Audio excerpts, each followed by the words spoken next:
Would you rather be a hero for 3 minutes or A? Have you not seen the Emperor's River? In the heavens, a man casually hummed a trial lyric, and it caused a heavenly. All the demon clan was startled. The system also unlocked the infinite summoning. Any historical figure with written records can be summoned, even including Xu Chen, originally the top scholar of the Huaxia dynasty, unexpectedly transmigrated into a world of demons and monsters, becoming a useless scholar. In this perilous world, his frail body, coupled with his lack of martial arts, made him utterly worthless. To survive, he had to sell some books. Little did he know, the girls of this world had a peculiar taste. Not a single book was sold, and he was even mocked for his delicate features. Fortunately, he was well-read and skilled in calligraphy. He even presented his prized possession, the art of war, as collateral. Surprisingly, the bald man didn't accept it. He adored romance novels and wanted Xu Chen to act out scenes with him. Xu Chen, having no martial skills, not only drew the bald man's attention but also remembered he couldn't fight and turned to flee. Suddenly, a giant rock fell from the sky, trapping Xu Chen. The city's residents were terrified. It turned out to be a demon clan sneak attack. Fortunately, the city's array mags reacted swiftly. Both sides were prepared for a major battle. The array mags and the demon clan faced off in a proper battle. The sudden appearance of the monster was no match for the disciplined mags. The long-awaited peace was shattered, reaching a critical point. Hundreds of millions of ferocious demon soldiers charged towards the city. The bald man stepped forward and stood before Xu Chen. It turned out he was truly protective. Have you subscribed yet? Before Xu Chen could finish, the bald man was blasted away without even a single exchange, directly earning a tomato award. Too strong. Run. Seeing the bald man's physique was no match, Xu Chen fled without hesitation. Good, you're not planning to escape, are you? Watch this tail attack. Several tails struck Xu Chen heavily. He was about to die. A golden light flashed, and everyone was engulfed by the energy. A portal appeared. System detected host is in mortal danger. Activating automatic protection. In the next second, he entered the infinite system summoning space and was instantly stunned by the scene. It contained all recorded mythical, magical, scientific, heroic, and other figures from human civilization. However, these required literary points to activate. Literary points could be earned through completing tasks or making contributions. He also received a novice reward. A random experience. Xu Chen sighed in relief, finally gaining some power. Congratulations on obtaining the Emperor experience. The system recommends the host. Use it now. With infinite energy flooding him, Xu Chen started to chant. Have you not seen the Emperor's River? This single line caused a heavenly. A giant blade descended from the heavens, as if the world itself would kneel. The oppressive aura made the demons tremble. As the blade was about to fall, the demons scattered. The demon army's leader was shocked. Seeing such power in the city, I will avenge my fallen sisters. As the battle ended, the experience card's time ran out. Xu Chen felt utterly drained, more exhausted than ever. He collapsed and fainted. Meanwhile, the Imperial city also sensed this. Ministers were explaining the celestial phenomenon to the Emperor. It's a sign of literary prosperity. However, the Emperor ordered, capture him. If he resists, make him chant again. Have you not seen the Emperor's River? In the heavens, the man casually hummed a line, and it caused a heavenly. It also unlocked the infinite summoning. Any historical figure with written records can be summoned, even including. After using the experience card, Xu Chen fainted. He awoke in Ning City. Following the system's prompt, after the demons retreated, Ning Patriarch took him in. Just as Xu Chen was about to thank him, the system issued a warning. The commotion had attracted the Emperor's attention. If captured now, he would be tortured to death. Seriously. This is ridiculous. It's getting more and more ridiculous. Xu Chen was furious. I don't even know him. Capture me. The system alliance interferes, stating there's a solution. The scholar's advantage is flexibility. There's always a solution. I'm still on your side, just overdid it a bit. Any suggestions? The system provided 3 options. Seeing the choice between death or slavery, any fool would choose the third. Why make it so complicated?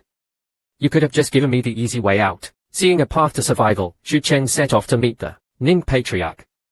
He saw the bald man and the second brother there. After their explanation, the Patriarch charitably suggested participating in a literary competition. The chosen one would also receive a reward. Such a good opportunity. Although penniless, indefinitely not doing this for the 100 gold coins. Soon, the Ning City selection began. A beautiful hostess, Mo Qingqing, walked out and introduced herself. The crowd below erupted in cheers. However, Mo Qingqing stated the selection was only for citizens. Non-citizens could go home. Citizenship is essential anywhere. Xu Chen wasn't about to give up. This was his chance to survive. If this competition is about citizenship, I have nothing to say. But if it's about literary skill, I'm willing to participate. Hearing Xu Chen, a mere bookworm, wanted to participate, the surrounding scholars mocked him. Seeing their elder brother mocked, the bald man and second brother immediately beat up 2 scholars and collected their protection money. The hostess announced, she'd give the trio a chance to compete. The topic was couplets. The scholars scoffed.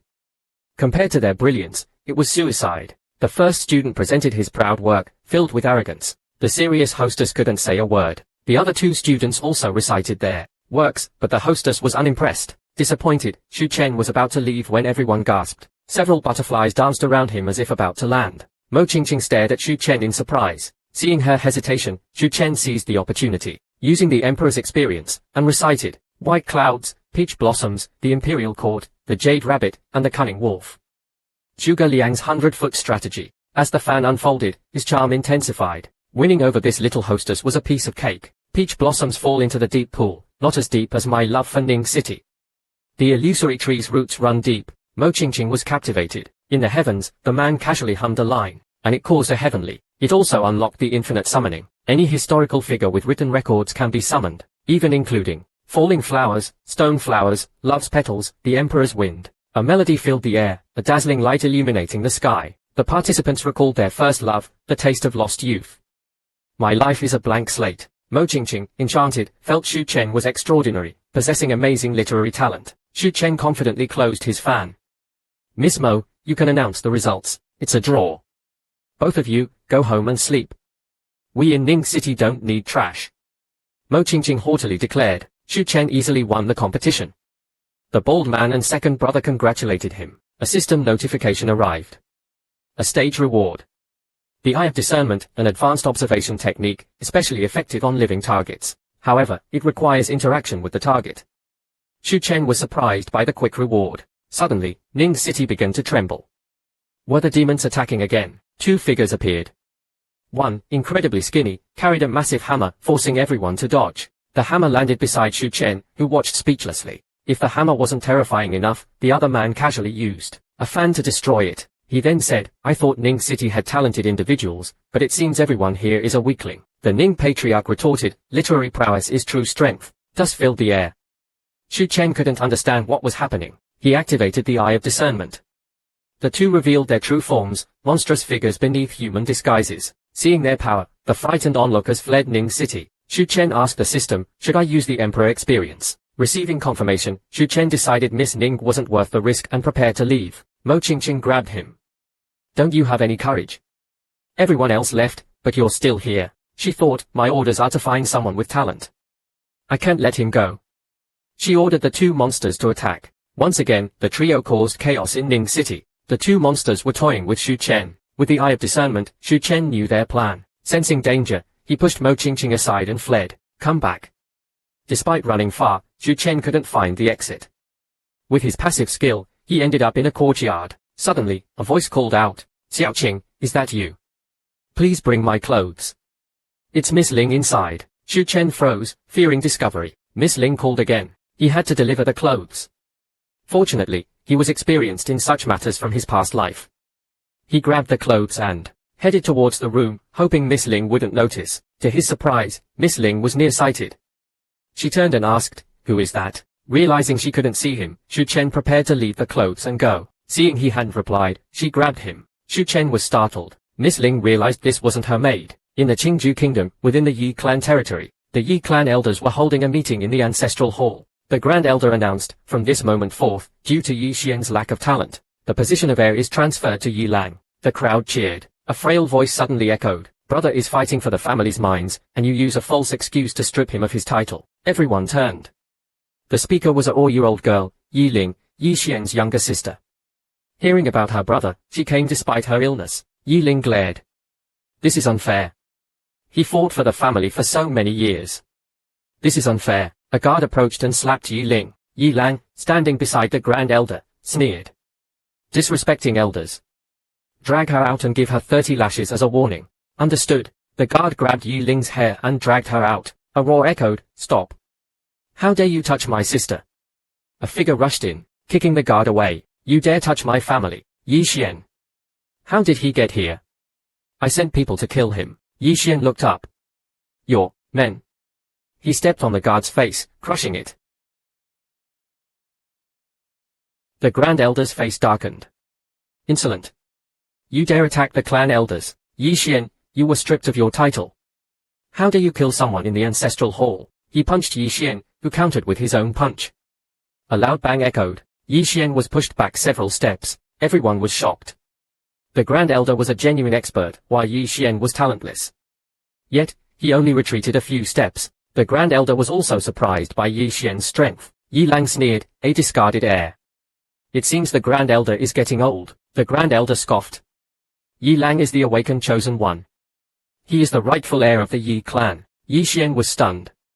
A chosen one was a rare talent, less than 10 in the entire Jiang kingdom. He pointed at Yi Lang. Since Yi Lang is the new heir, he must accept challenges. I challenge him. Yi Lang's eyes narrowed. A death match. Do you dare?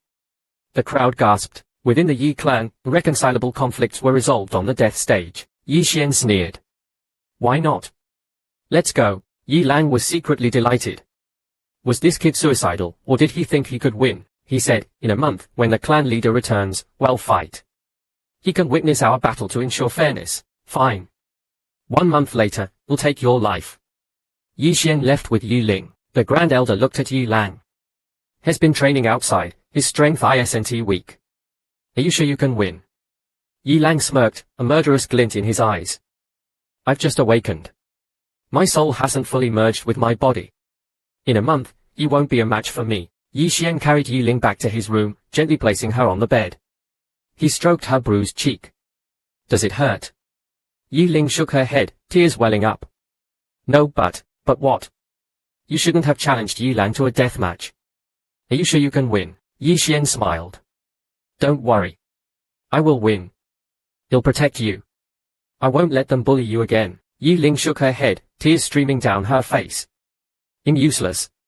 I can only be a burden to you. Yi Xian comforted her. Sleep now. Half an hour later, Yi Ling fell asleep. After tucking Yi Ling in, Yi Xian sat down and lifted his robe. A long gash on his abdomen was still bleeding. Fighting for the mine, he battled 12 Li clan members. He was ambushed by a mysterious figure. Though he killed the attacker, he was also severely wounded. His dantian was almost crippled. He now suspected the Grand Elder was behind the ambush. He fought for the clan, only to be betrayed. How pathetic. Suddenly, Yi Xian remembered something. He took out a ring with inscriptions. It was his mother's. Holding the ring, Yi Xian's resolve hardened. He would protect his sister. He gripped the ring tightly, his injured hand bleeding. The blood was absorbed by the ring. The next moment, Yi Xian found himself in a vast starry sky. Before him, stood a 12-story black tower, suspended in the void. For massive black chains bound it. 3 broken arrows were embedded in its top. The tower exuded an ancient, desolate aura. Suppressing his shock, Yi Xian looked at the entrance on the first floor. 2 crimson characters were inscribed above it. Trials.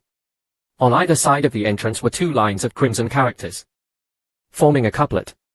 Defy heaven, defy earth, defy gods and demons and enter trials, quiet the heart, conquer human desires. Yi Xian forced himself to calm down, opened the tower gate, and walked in. He was greeted by the sound of crying and a rusty sword. Underneath the sword, there was a message. Trapped in this tower for years, I know death is inevitable. I leave my legacy to those who come after. If you have the courage, please accept my inheritance. This technique is so powerful.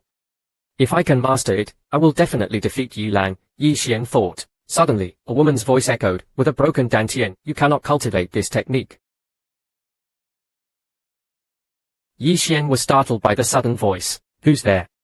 A mysterious woman appeared, muttering, a destroyed dantian and a zero-root physique. It's a miracle He's still alive. Your talent is good, but with a destroyed dantian, you need other methods to cultivate this technique. I have a cultivation method. If you cultivate it, you can use your body as a dantian. If successful, you can control all weapons. Do you want to learn it? Yi Xian looked at the woman, puzzled. Senior, why are you helping me? The mysterious woman stared at Yi Xian. Because you are the new tower master. You need to retrieve the scattered laws of the path. By retrieving each law, your strength will increase greatly, and you can control the powerful beings sealed within this tower. Otherwise, when the seal breaks, those powerful beings will emerge, and you, being so weak, will will be the first to die. Yi Xian looked at the 3 swords in the tower. So, this is both a blessing and a curse. Can I use that rusty sword to practice? The woman replied, those 3 swords represent the 3 ultimate paths. You can try, but don't blame me if you die. The mysterious woman pointed at the rusty sword beside the crying inscription. This sword has been imprisoned for years. Its power has diminished by almost, making it suitable for you now. But absorbing it with a broken dantian is still dangerous. What is your choice? Yi Xian clenched his fists.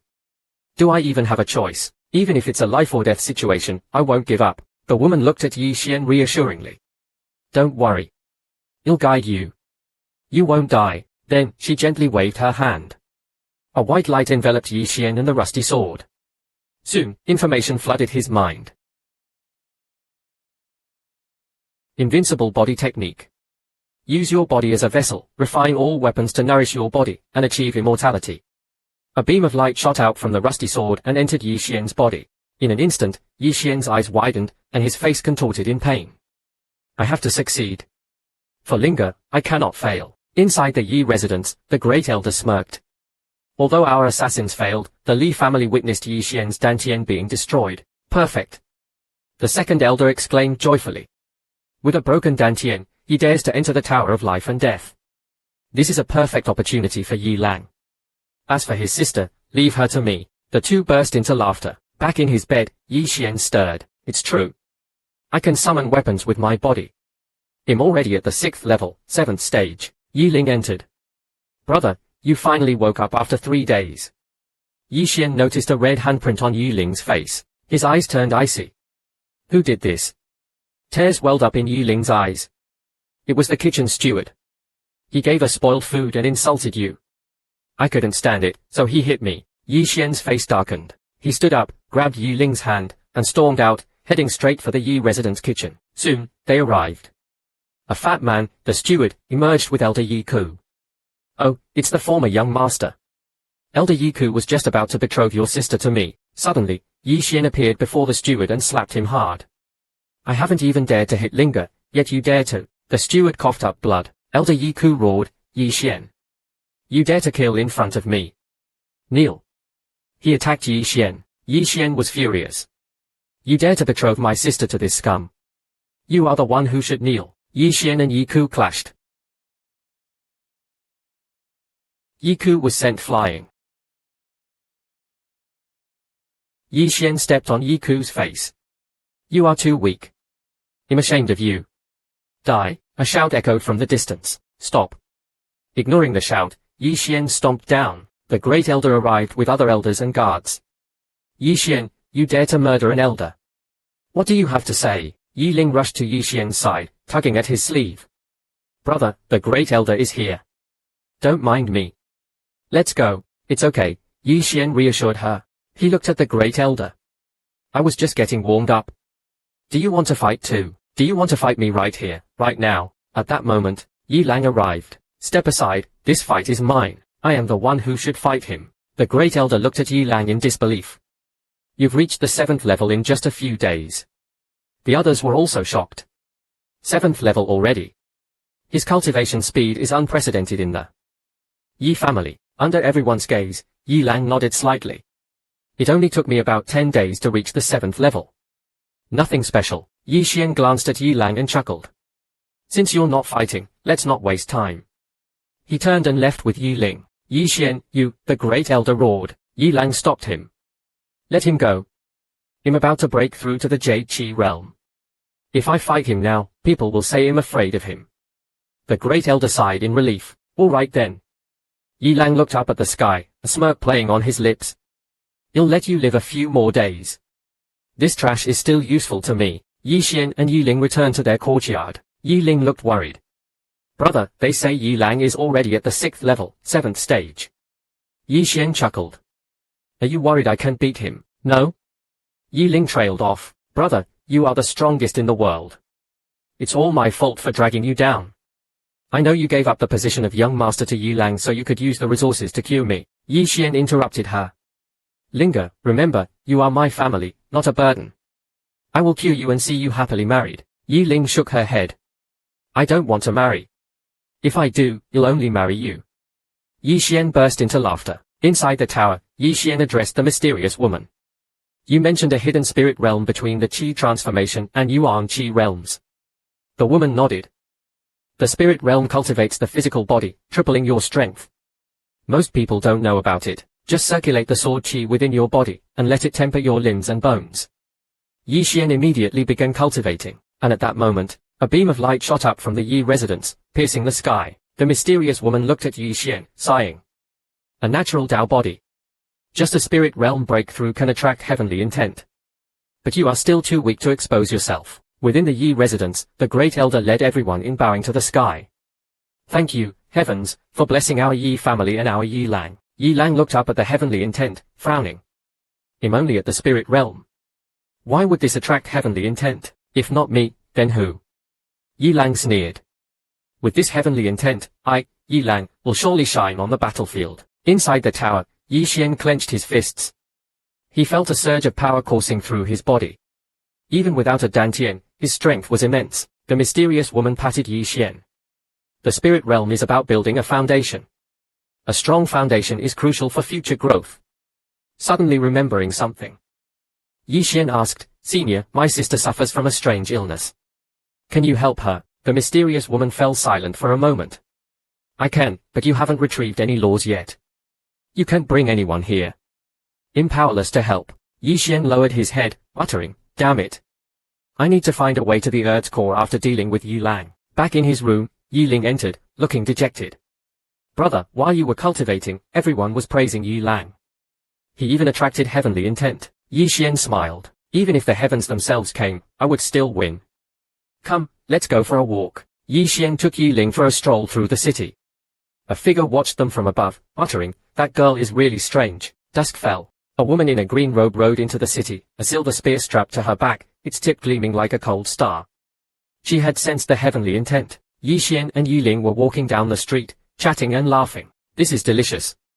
Yi Ling giggled. An Lanio, the woman in green, entered the city, drawing everyone's attention. An Lanio, the Jian Kingdom's top genius, youngest national scholar, the first student personally invited by the Kangwa Academy's dean, the fastest to reach the void traversal realm among the younger generation. No one had ever been able to withstand her spear. She must be here for Yi Lang. Yi Xian sighed inwardly. This is more attention than my fight with the Li family disciples. On horseback, An Lanio sensed Yi Xian's hidden strength. He must be the one who attracted the heavenly intent. She pointed her spear at Yi Xian. You are Yi Lang, right? Take my spear. Faced with An Lanio's challenge, Yi Xian hadn't even. Yi Ling giggled. Sister, you've got the wrong person. But we are from the Yi family. I can take you to Yi Lang. Yi Xian knew from her expression that she was up to no good. An Lanio paused. It doesn't matter if you are Yi Lang or not. You are worthy of fighting me. Come forth. Yi Xian momentarily paused, then lowered Yi Ling from his back.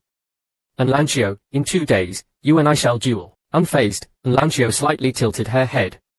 You'll be frank, although you're not bad, you aren't qualified to make me wait 2 days. Yi Xian felt a pang of annoyance. He grabbed a cucumber from a nearby food stall and casually pointed it at An Lanio. An Lanio, caught off guard, dodged the attack, but a strand of hair on her left side was severed. Yi Xian caught An Lanio's severed hair.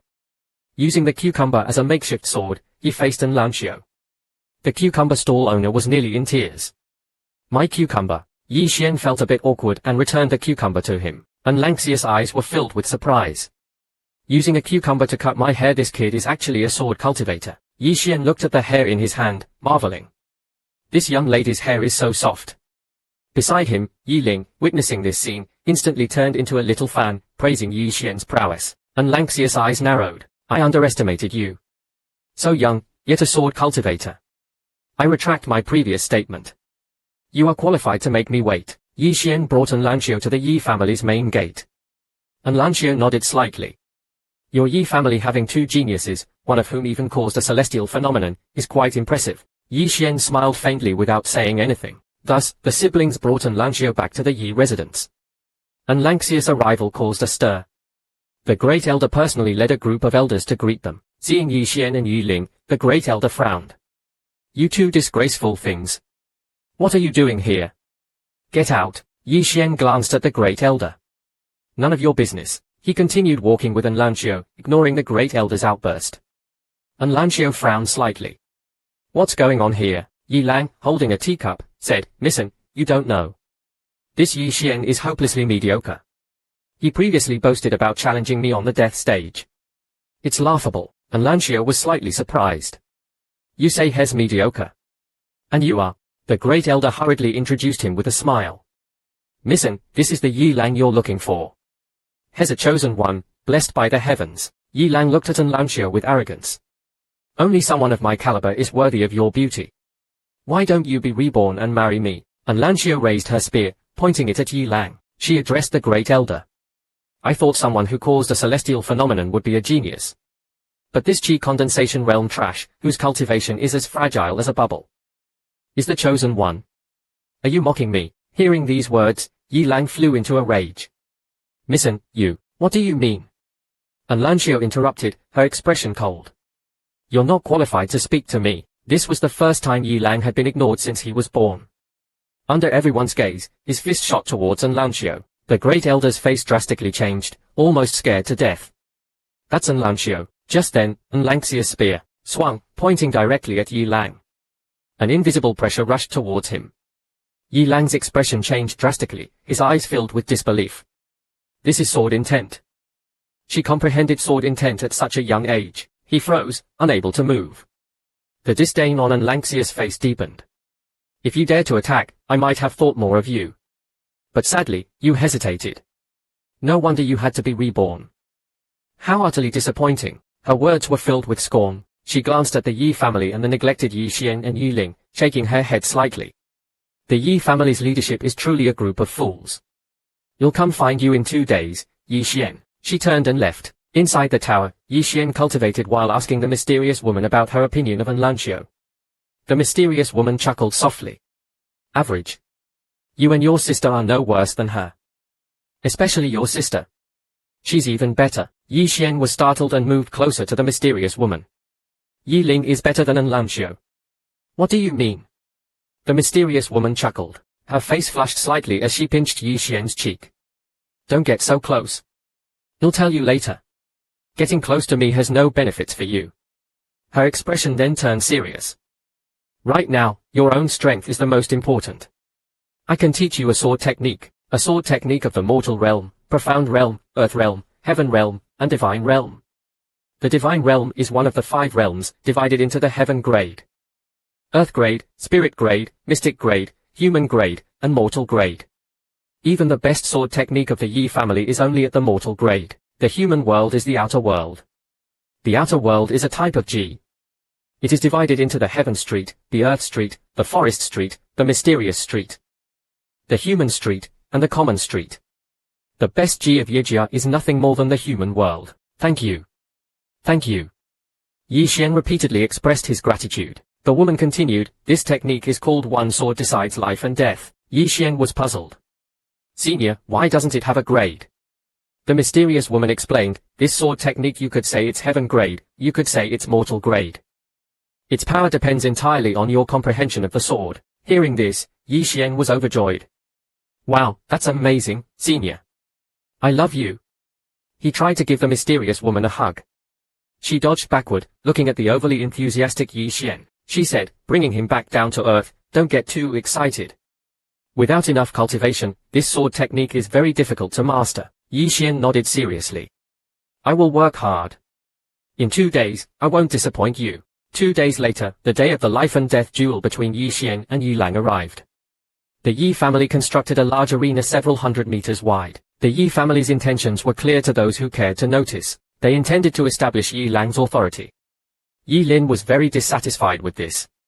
They are disrupting the peace of our city. Suddenly, someone exclaimed, the city lord, the Zhong family head, and the Li family head are here. Yi Xian, holding Yi Ling's hand, also went to watch. Under the watchful eyes of the crowd, the city lord Jiang Nian, the Zhong family head Zhong Lai, and the Li family head Li Yuji arrived. The great elder led Yi Lang and a group of elders to welcome them. Yi Lang felt someone staring at him. He pointed at Yi Xian.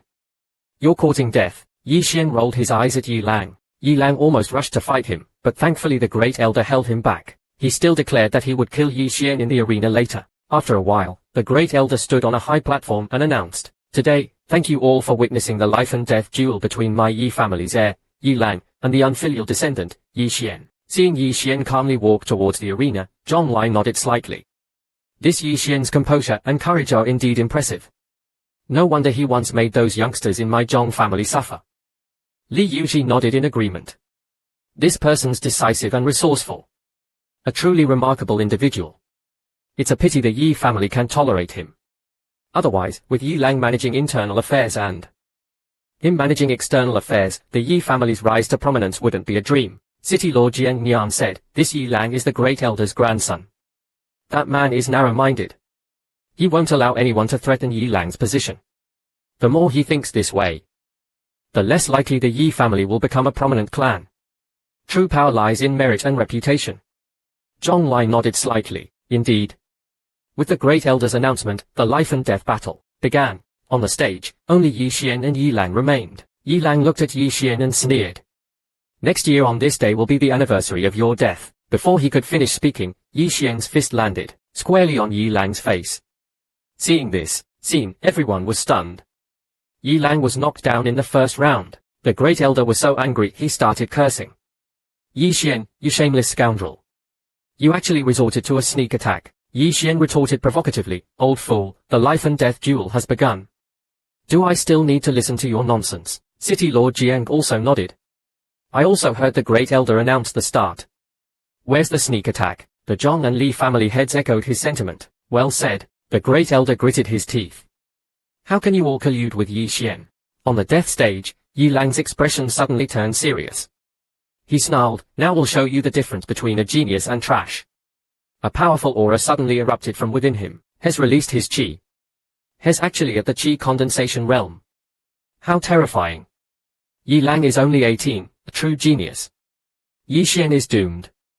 The crowd exclaimed. Yi Lin worriedly shouted, brother. Yi Lang stomped his foot and shot towards Yi Xian like a gust of wind, a powerful aura swirling around him. Facing him, Yi Xian remained expressionless. He clenched his right fist, and a power like a surging wave built up within him. Under everyone's gaze, Yi Xian charged towards Yi Lang.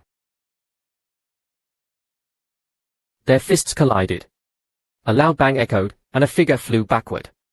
Everyone was stunned because the person who flew out wasn't Yi Xian, but Yi Lang. Yi Lang spat out blood, his face full of disbelief. In the chosen one, how could this? City Lord Jiang and the heads of the Zhong and Li families were also shocked. Yi Xian, he actually hid his strength. Seeing Yi Lang severely injured, the Great Elder flew down from the viewing platform, caught him, and roared, Yi family guards, seize Yi Xian. He cheated and harmed a fellow clan member. Kill him. Yi Lin stopped the Great Elder. Brother didn't cheat. How can you be like this? Others also voiced their disagreement. If you can't accept defeat, don't compete. Hearing this, the Great Elder's face turned livid. You bunch of ignorant fools, shut up. Guards, what are you waiting for?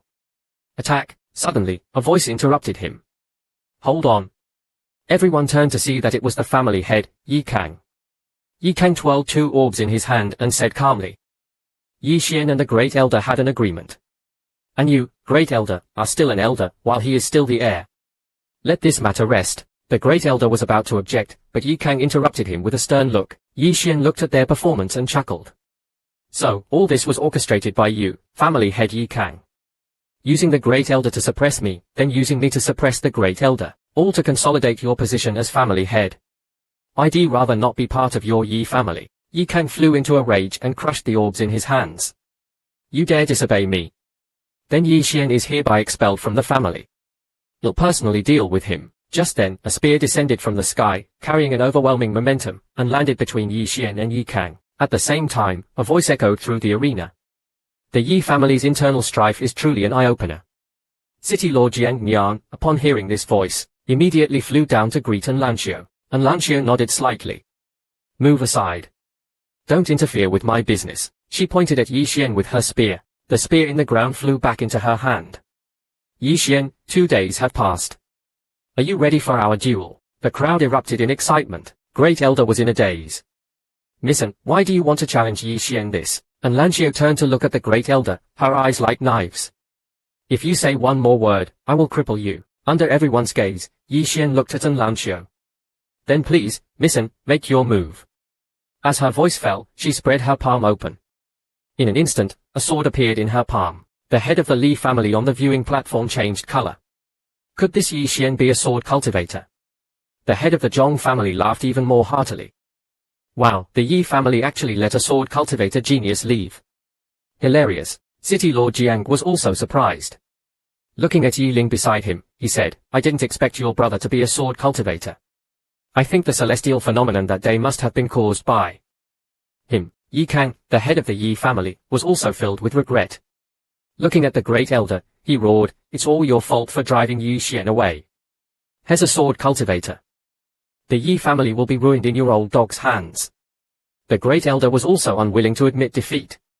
Didn't you also agree to expel Yi Xian and revoke his trial position? Yi Kang flew into a rage. You say that again. The great elder hurriedly smoothed things over. Head, don't be angry.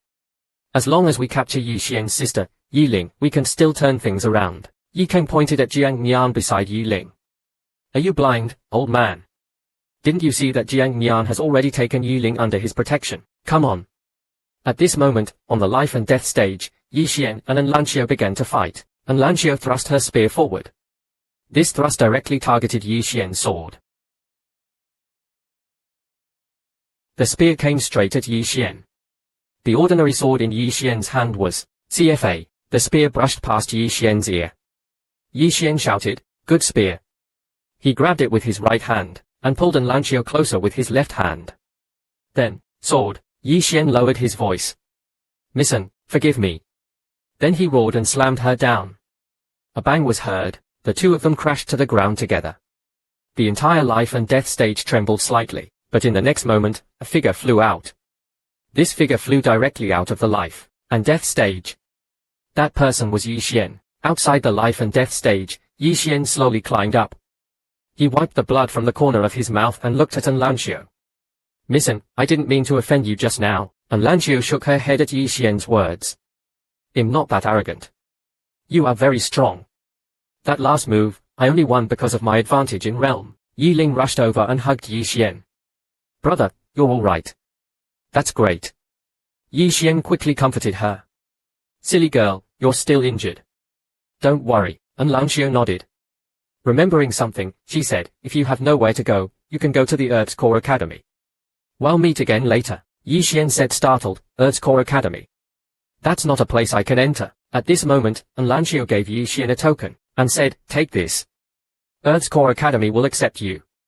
After saying that, she turned and left. Yi Xian's expression was moved. He didn't refuse because he really needed to join Earth's Core Academy. For his sister's treatment, the great elder, whose face was ashen, said, since he's going to the Earth's Core Academy, I'm finished. Yi Kang immediately gave the order to cripple the great elder and imprison him in the water dungeon. Yi Lang sat on the corridor, his face grim. Yi Xian, this isn't over. Yi Lang, will return this tenfold, or it'll never rest. A single sword light flashed, and Yi Lang's shoes. On a rooftop, An Lanio watched this scene and asked the deep-robed old man beside her, Elder Lin, what do you think of this Yi Xian? Elder Lin thought for a moment. Decisive killing methods. Has a good talent. But he and Miss are clearly from two different worlds. They don't match, An Lanio chuckled. Elder Lin, you think too much. There's no one in this world who can make my heart flutter. 3 days later, Yi Xian was driving a carriage. Beside him was Yi Ling, clinging tightly to his arm. Yi Ling rubbed her eyes and asked, are we there yet? Yi Xian smiled. Earth's core is still far away. We're almost at Thousand Mountain City. We can take the cloud ship from there to get to Earth's core. Yi Ling's eyes lit up when she heard about the cloud ship. Is the cloud ship the kind of city that flies in the sky? Yi Xian patted Yi Ling's head. That's right. It's windy outside.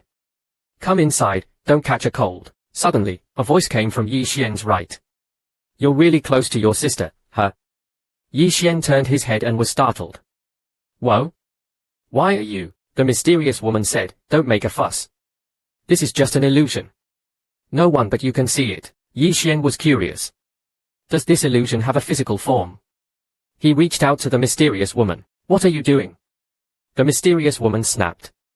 If you keep touching me, you'll see how we'll train you next time we cultivate. Yi Xian quickly apologized. Sorry, senior. I was just curious. Finally, the mysterious woman pointed at Yi Ling's forehead with her illusory finger. Don't just think about your sister. Her second layer of seal has loosened. If you don't find the Tao child, no one will be able to save her. Yi Xian's face was filled with anxiety. I'm also worried. But you have to tell me, where is this Tao child? The mysterious woman chuckled. If I knew, would I still need you? In Thousand Mountain City, Yi Xian drove the carriage slowly, finally finding a merchant and selling the carriage for gold coins. See you later. Yi Xian took Yi Ling sightseeing. Continued. The streets were crowded. Yi Xian bought many snacks. Then, Yi Xian saw a stall and the mysterious woman's voice rang out, go buy the purple ring on the stall to your left. Yi Xian stopped in front of the vendor. The vendor saw a customer and asked, brother, what would you like to buy? Yi Xian picked up the purple ring and examined it. The vendor said it would only cost 10 gold coins. Yi Xian was overjoyed and was about to pay. Just then, a voice suddenly came from the side. Wait a minute. Yi Xian turned his head and saw a little girl, about the same age as Yi Ling, walking towards him. The little girl looked at the vendor. This ring, you'll offer 20 gold coins. Yi Ling was a little angry. My brother has already paid for it. How can you still try to snatch it? The little girl turned her head. Her expression changed from anger to surprise. She grabbed Yi Ling's hand and asked, beautiful, what's your name? Yi Ling was a little embarrassed. My name is Yi Ling, what's wrong? Yi Xian pulled his sister into his arms. You little pervert, don't you dare touch my sister. The little girl ignored Yi Xian and took out a palm-sized red stone, giving it to Yi Ling. Here, this is for you. This is a skyfire warming jade. Keep it on you. And it can temporarily suppress the cold energy in your body. I have to go. Bye-bye. She then glanced coldly at Yi Xian. For your sister's sake, I'll let you have this ring. After saying that, she looked at Yi Ling again, then turned and disappeared. Yi Xian thought, what realm is this little girl? How did she disappear just like that? The mysterious woman said, you and her are not on the same level. But she shouldn't have any ill intentions towards your sister. Yes, that broken stone is usable, but it's of no benefit to you. Yi Ling held the skyfire warming jade, a happy expression on her face. This stone is so warm. It's so comfortable to hold. Seeing that his sister was all right, Yi Xian was also happy. Good that it's comfortable. See, I told you, your cold energy can definitely be cured. Yi Ling nodded repeatedly. In a certain corner, the little girl walked to the corner of a wall. As soon as she stopped, a black-robed person silently appeared behind her. The black-robed person knelt down and asked, my lord, do you want to take in that? The little girl slowly closed her eyes. Such a pure yin constitution. Unexpectedly, this small Jian country actually has such a physique. If it weren't for the Tao child left behind by the founder of the Kang realm being too important, I would want to take her in now. The black-robed person nodded. Then, remembering something, he asked, my lord, what about that little girl's brother? Can you take him in? The little girl shook her head. His foundation is decent, but his dantian is broken, his physique is mediocre, and his spiritual roots are ordinary. What use is taking him in? A waste of food. His life or death doesn't matter. The key is that girl named Yi Ling. After saying that, she turned and left. Inside the training tower, a sword light, like a dazzling lightning crescent moon slash, suddenly stabbed at the tip. A bottomless crack appeared on the ground.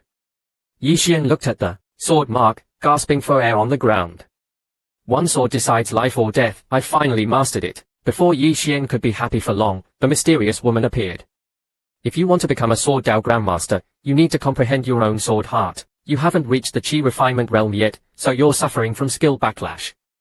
This sword mark is just a manifestation of the sword itself. It's not real at all. Yi Xian used the sword to support his body. Even so, I feel that if I use one sword decides life or death after reaching the Qi refinement realm, Illinois. The mysterious woman chuckled.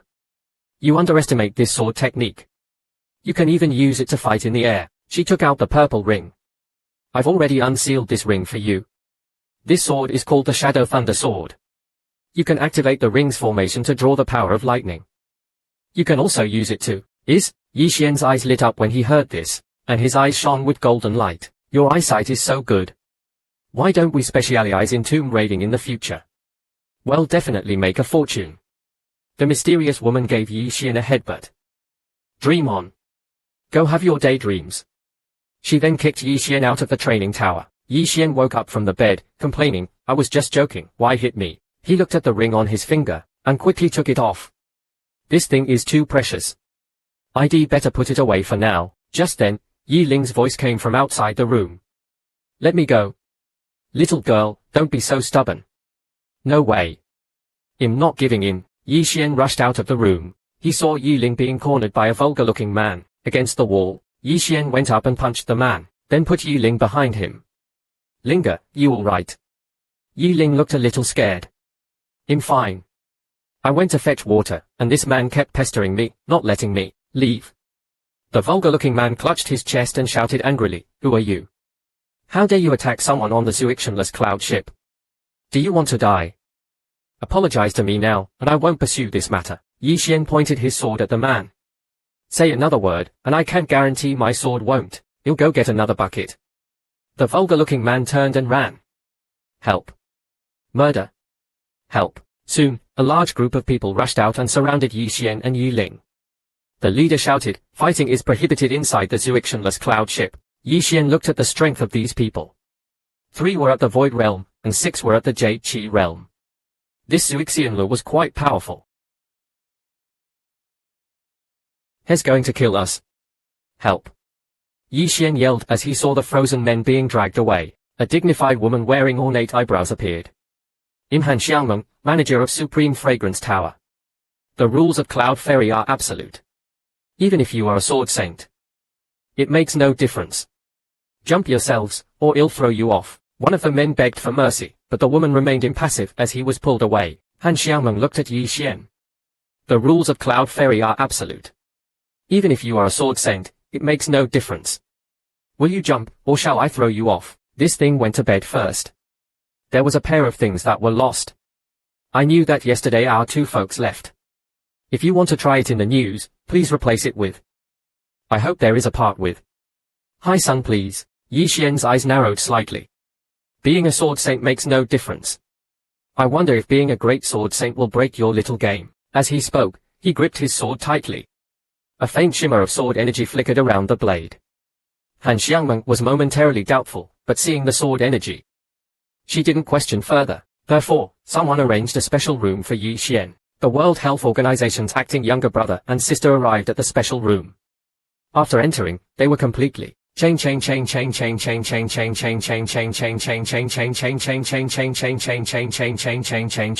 Linger stared wide-eyed. Brother, this room is so big, and the floor is so soft.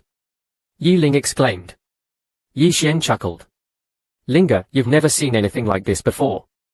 You'll get you an even bigger and better place someday. This matter is really an editor. Rolling on the bed, it felt truly soft, making even Yi Xian envious.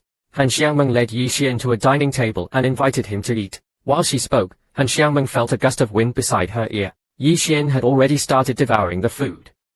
The 2 then exchanged pleasantries. Yi Xian, with a chicken leg in hand, complimented Han Xiangmeng. You're so young and already managing such a large establishment. Truly impressive. Han Xiangmeng smiled faintly. You flatter me, young Master Yi. You are the impressive one, a great sword saint at such a young age. May I ask where you hail from and who your master is? Faced with Han Xiangmeng's questions, Yi Xian felt a little nervous. Finally, Yi Ling came over and, looking at Han Xiangmeng, said, Miss Han, if you have something to do, please attend to it. Don't mind us, we'll make ourselves at home. All right, Han Xiangmeng replied, understanding the underlying message. I won't disturb you then, young Master Yi. She then turned and left the room. Han Xiangmeng thought to herself, this great sword saint is quite strange. He didn't reveal any information. Outside the room, an elderly man appeared behind Han Xiangmeng. Miss, you arranged the special room for them. Elder Gu will be furious. Han Xiangmeng smiled slyly. Isn't that perfect? He can help us deal with this troublemaker. The elder worried, Miss, this scheme of yours is playing with fire. How could you put a great sword saint next to Ji Yushin? The sky was clear and bright. The cloud ferry was already high in the air, hundreds of meters above the ground. On the deck, Yi Ling excitedly pointed into the distance. Brother, look. The mountains are so small. Yi Xian smiled and patted Yi Ling's head. Just then, a shrill voice reached Yi Ling's ears. What a country bumpkin. Yi Ling turned and saw a young boy, about his age, dressed in extravagant clothes. The boy was quite plump. His eyes almost squeezed shut by his fleshy face. He walked up to Yi Ling and, after sizing him up, scoffed at Yi Ling's patched clothes. Look at your attire. You can't even afford decent clothes. Yi Ling replied indifferently, clothes are just for wearing. It's fine as long as I have my brother. The boy pointed at the jade ornament on his clothes, boasting.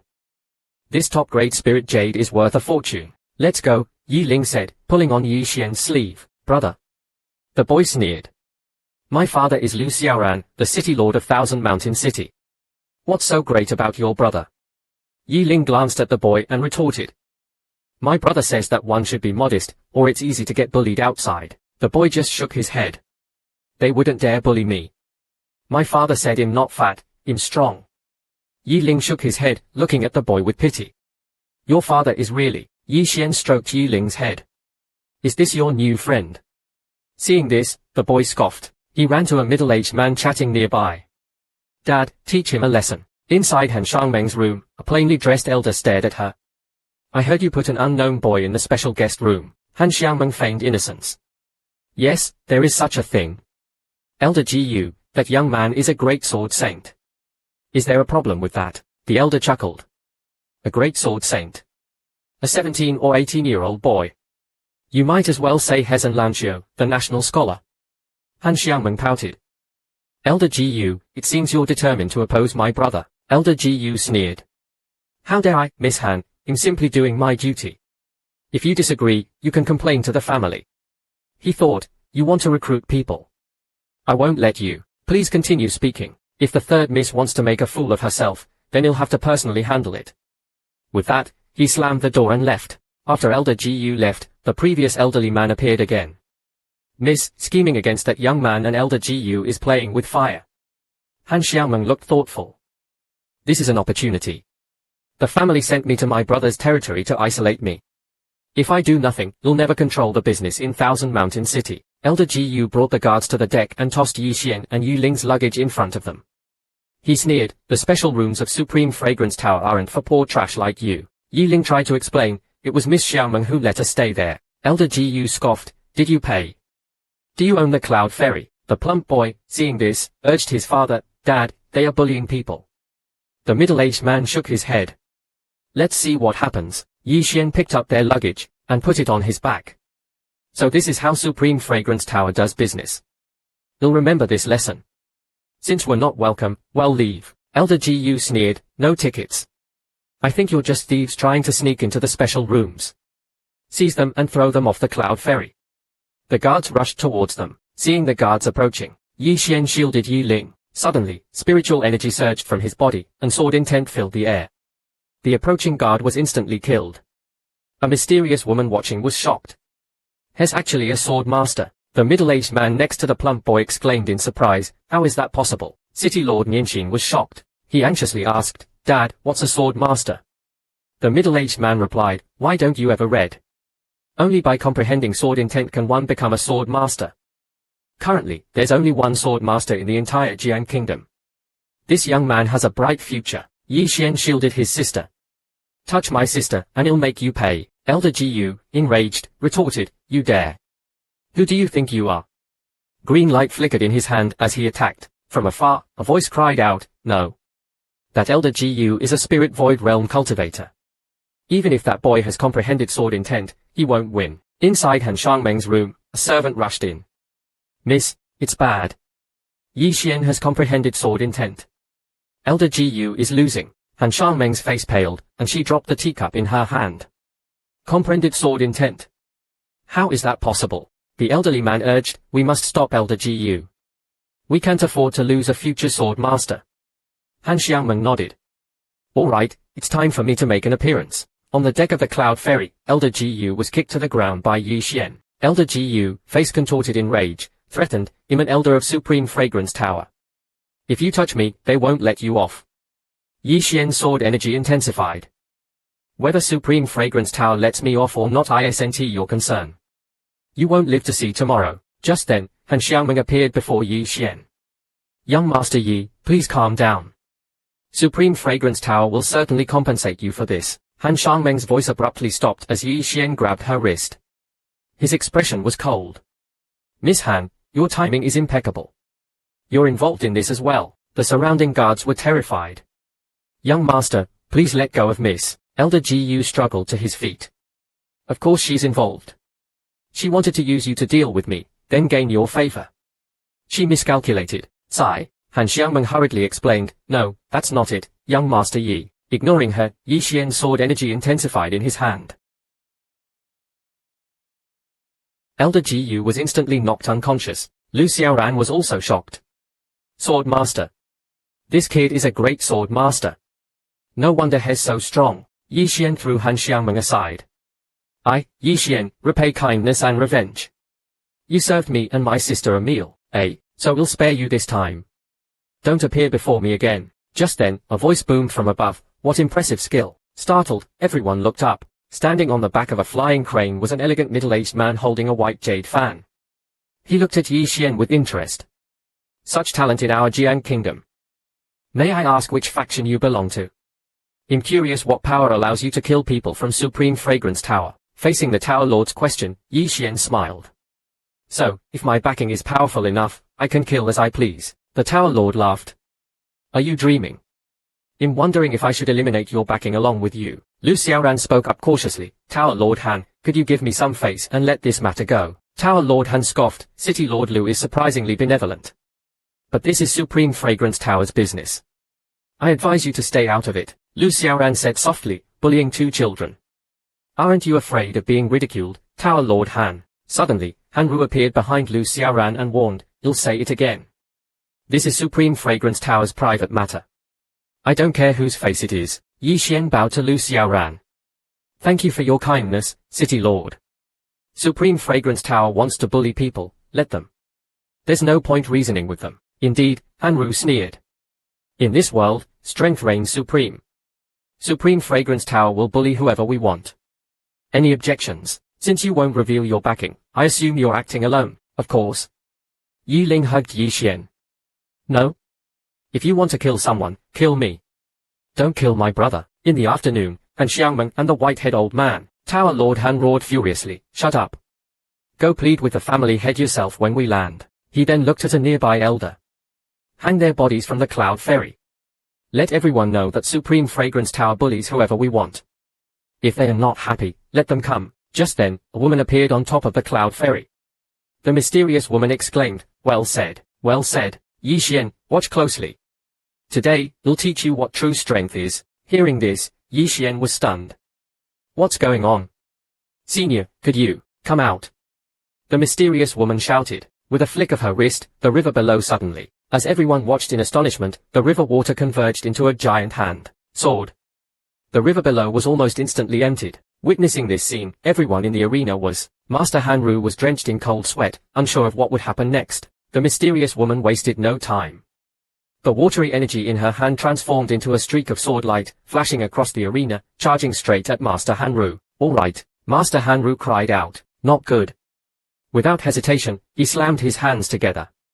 A golden light instantly appeared around him. Simultaneously, his hand swiftly formed a hand seal. 10,000 Mountain Seal. As his voice fell, a golden energy disc materialized before him. Under everyone's gaze, the mysterious woman's watery sword, still some distance from the golden disc, caused the disc to suddenly shatter, transforming into golden energy that scattered across the sky. As the light dissipated, Master Han Ru collapsed on the ground, a large crack appearing in the earth around him. The mysterious woman looked at Yi Xian. That was a life or death situation just now. Understood. Yi Xian scratched his head, slightly embarrassed. That was too fast. Could you, Senior, do it again? The mysterious woman was speechless. Finally, she looked at Master Han Ru, playing dead. Get up. If you don't, I won't hold back. Master Han Ru looked up at the mysterious woman with a wry smile. Senior, this time it was my fault. Before he could finish speaking, a beam of light struck the ground between Master Han Ru's legs. Master Han Ru screamed, Senior, mercy. The mysterious woman's face was expressionless. No more nonsense. I'm sparing your life to show you what real strength is. Now, call your strongest person here. Master Han Ru nodded repeatedly. Just then, a black dot suddenly appeared in the sky. It rapidly grew larger, accompanied by a booming laugh. I am the 8th Master of the First Tower. Who dares to cause trouble for the First Tower? Seeing the 8th Master of the First Tower arrive, the mysterious woman's hand extended forward. With a flick of her wrist, the watery sword shot into the sky towards the distant clouds. Following that, a scream echoed from the clouds. Then, a withered old man's head fell from the clouds. Trembling, Master Hanru turned pale, drenched in cold sweat. At that moment, a grey-robed elder mysteriously appeared in the clouds. The grey-robed elder ignored everyone. He looked at the mysterious woman, then spoke respectfully. "Greetings, third master of the first tower. Please calm your anger. Don't make things difficult for our juniors." The mysterious woman chuckled. "Make things difficult? This ninth master of your first tower wanted to hang my disciple's corpse on the prow of this ship. That's what makes things difficult for me." The third master glanced at Master Hanru and cursed, "It's all your fault." Master Hanru trembled with fear. Trembling, he walked to Yi Xian and bowed deeply. "Young master, the first tower has offended you greatly. We sincerely apologize. Please forgive us and spare our lives." Yi Xian sighed. "You should ask my master." The third master immediately ordered someone to hang Master Hanru's body from the ship's prow as an apology to Jianxian and Xiaolu. Master Hanru pleaded desperately. Ignoring him, the third master had the ninth master taken away. Then he apologized to the mysterious woman. "Senior, you satisfied with this?" The mysterious woman chuckled and waved her hand. The watery sword flew down and landed in the dry riverbed.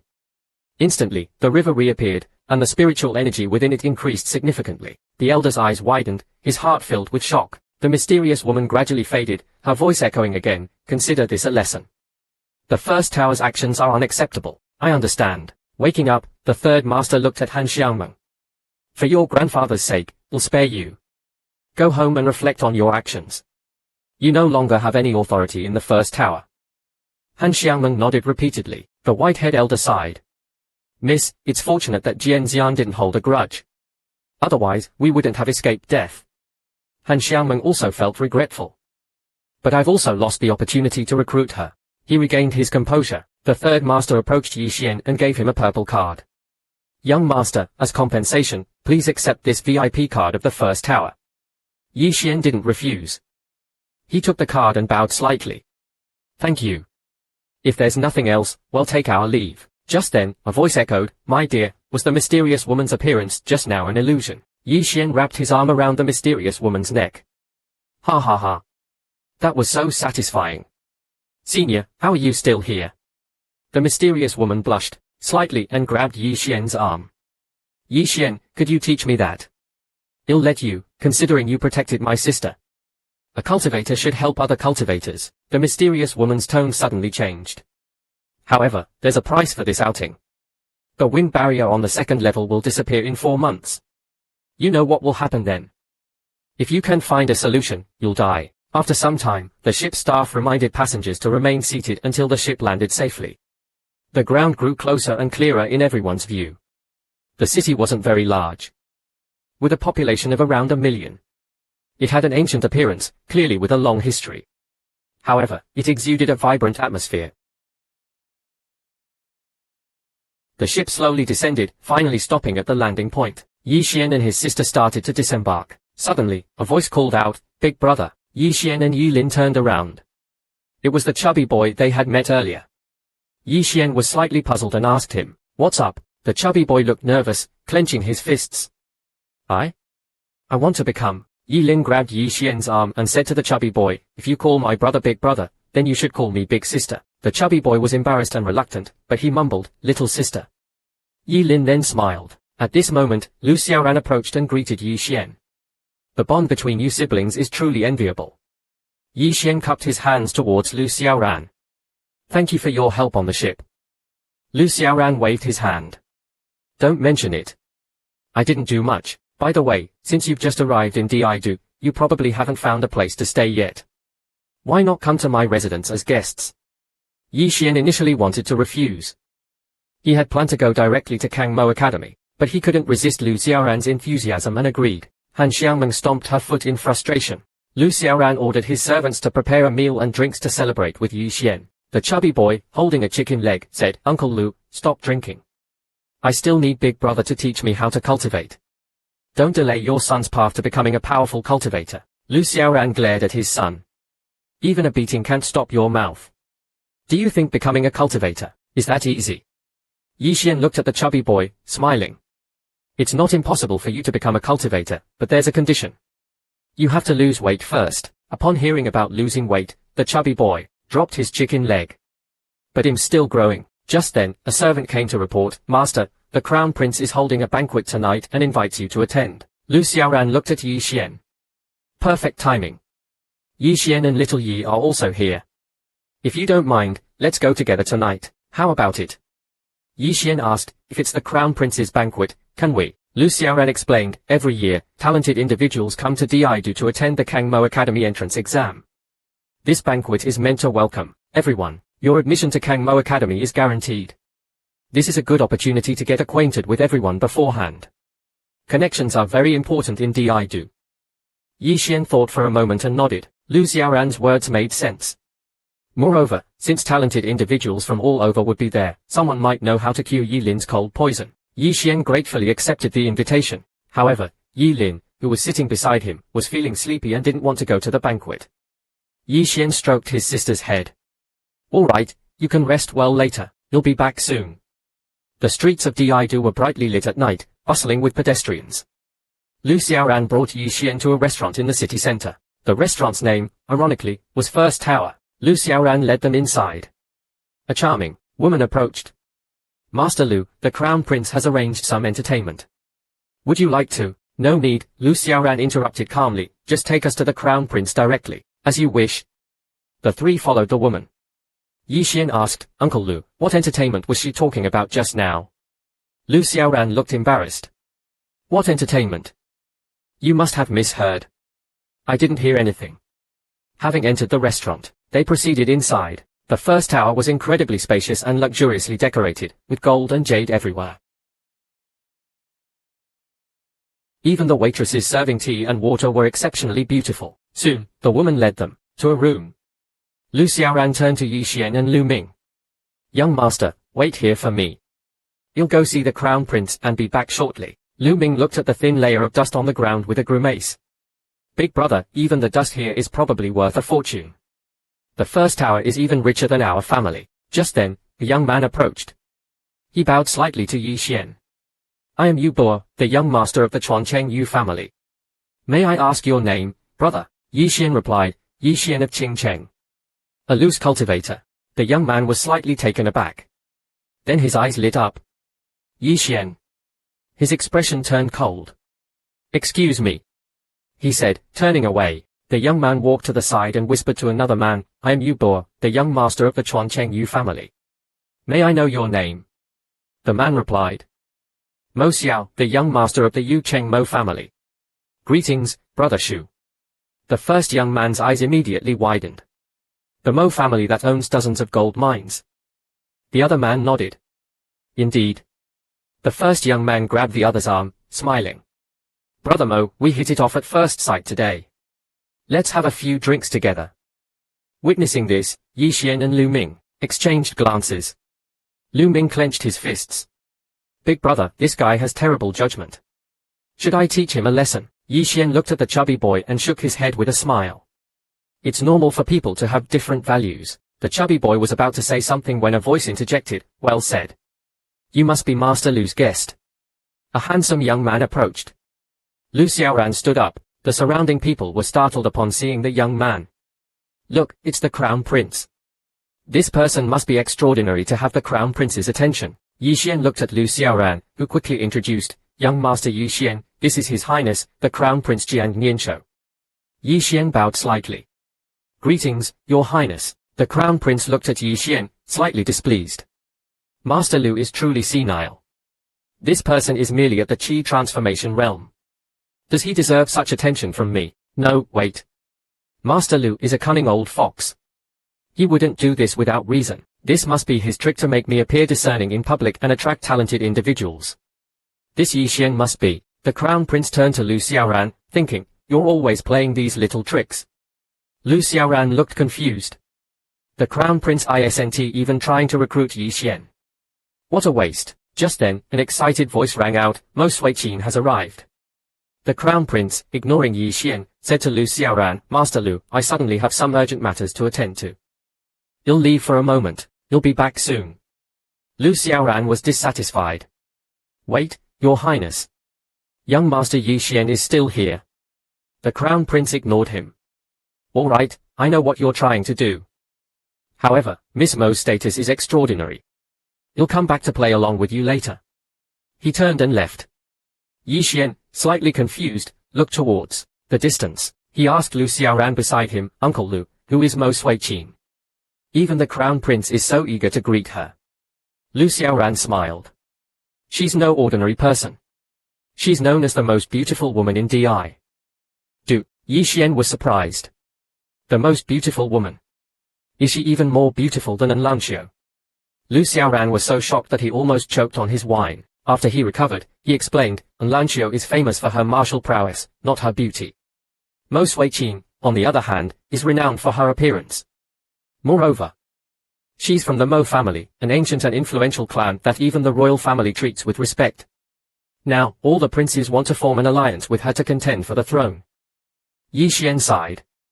It seems being a prince isn't easy either. Lu Xiaoran swirled his wine, a thoughtful expression on his face. Perhaps I should tell the crown prince about Yi Xian's background. I was worried it might displease young master Yi Xian. But judging by the crown prince's attitude, he doesn't seem to care much about him. So, Lu Xiaoran decided to wait and see. Director Yu Zi, a carriage stopped at the front. A woman walked out. The woman, about years old, wore a fiery red dress. Tall and slender, her features were incredibly delicate, with a flawless face as white as honey, skin that looked like it could be broken by a touch. Especially captivating were her large eyes, like stars in the night sky, seemingly able to draw anyone into their depths. Truly beautiful. Is the crown prince here yet? The crown prince. I walked up to Mo Ruqing with Yu Chen and said, Haha, Miss Mo, your presence at my banquet will surely cause a stir tomorrow. Mo Ruqing's lips curved slightly. I'm here solely for business with you. It's fine. Just then, Han Xiaoming approached, her gaze fixed on Mo Ruqing's jewelry. She whispered, if you say it like that, I fear the crown prince will hold a grudge. Mo Ruqing frowned slightly. So, Han Xiaoming, anxious to avoid trouble, quickly pulled Mo Ruqing away. Let's go inside. The man beside the crown prince was furious. She shows no respect to his highness. Miss Mo is too ungrateful. You personally welcomed her, and she acts like this. Calm down. The crown prince sighed. You don't understand. Taming a woman like this is the real thrill. Watching Mo Ruqing ignore the crown prince, Han Xiaoming handed her a glass of wine. That crown prince was practically devouring you with his eyes. Mo Ruqing chuckled, accepting the wine glass. He's not worthy. Then, with a playful glance, but enough about me, Xiaoming.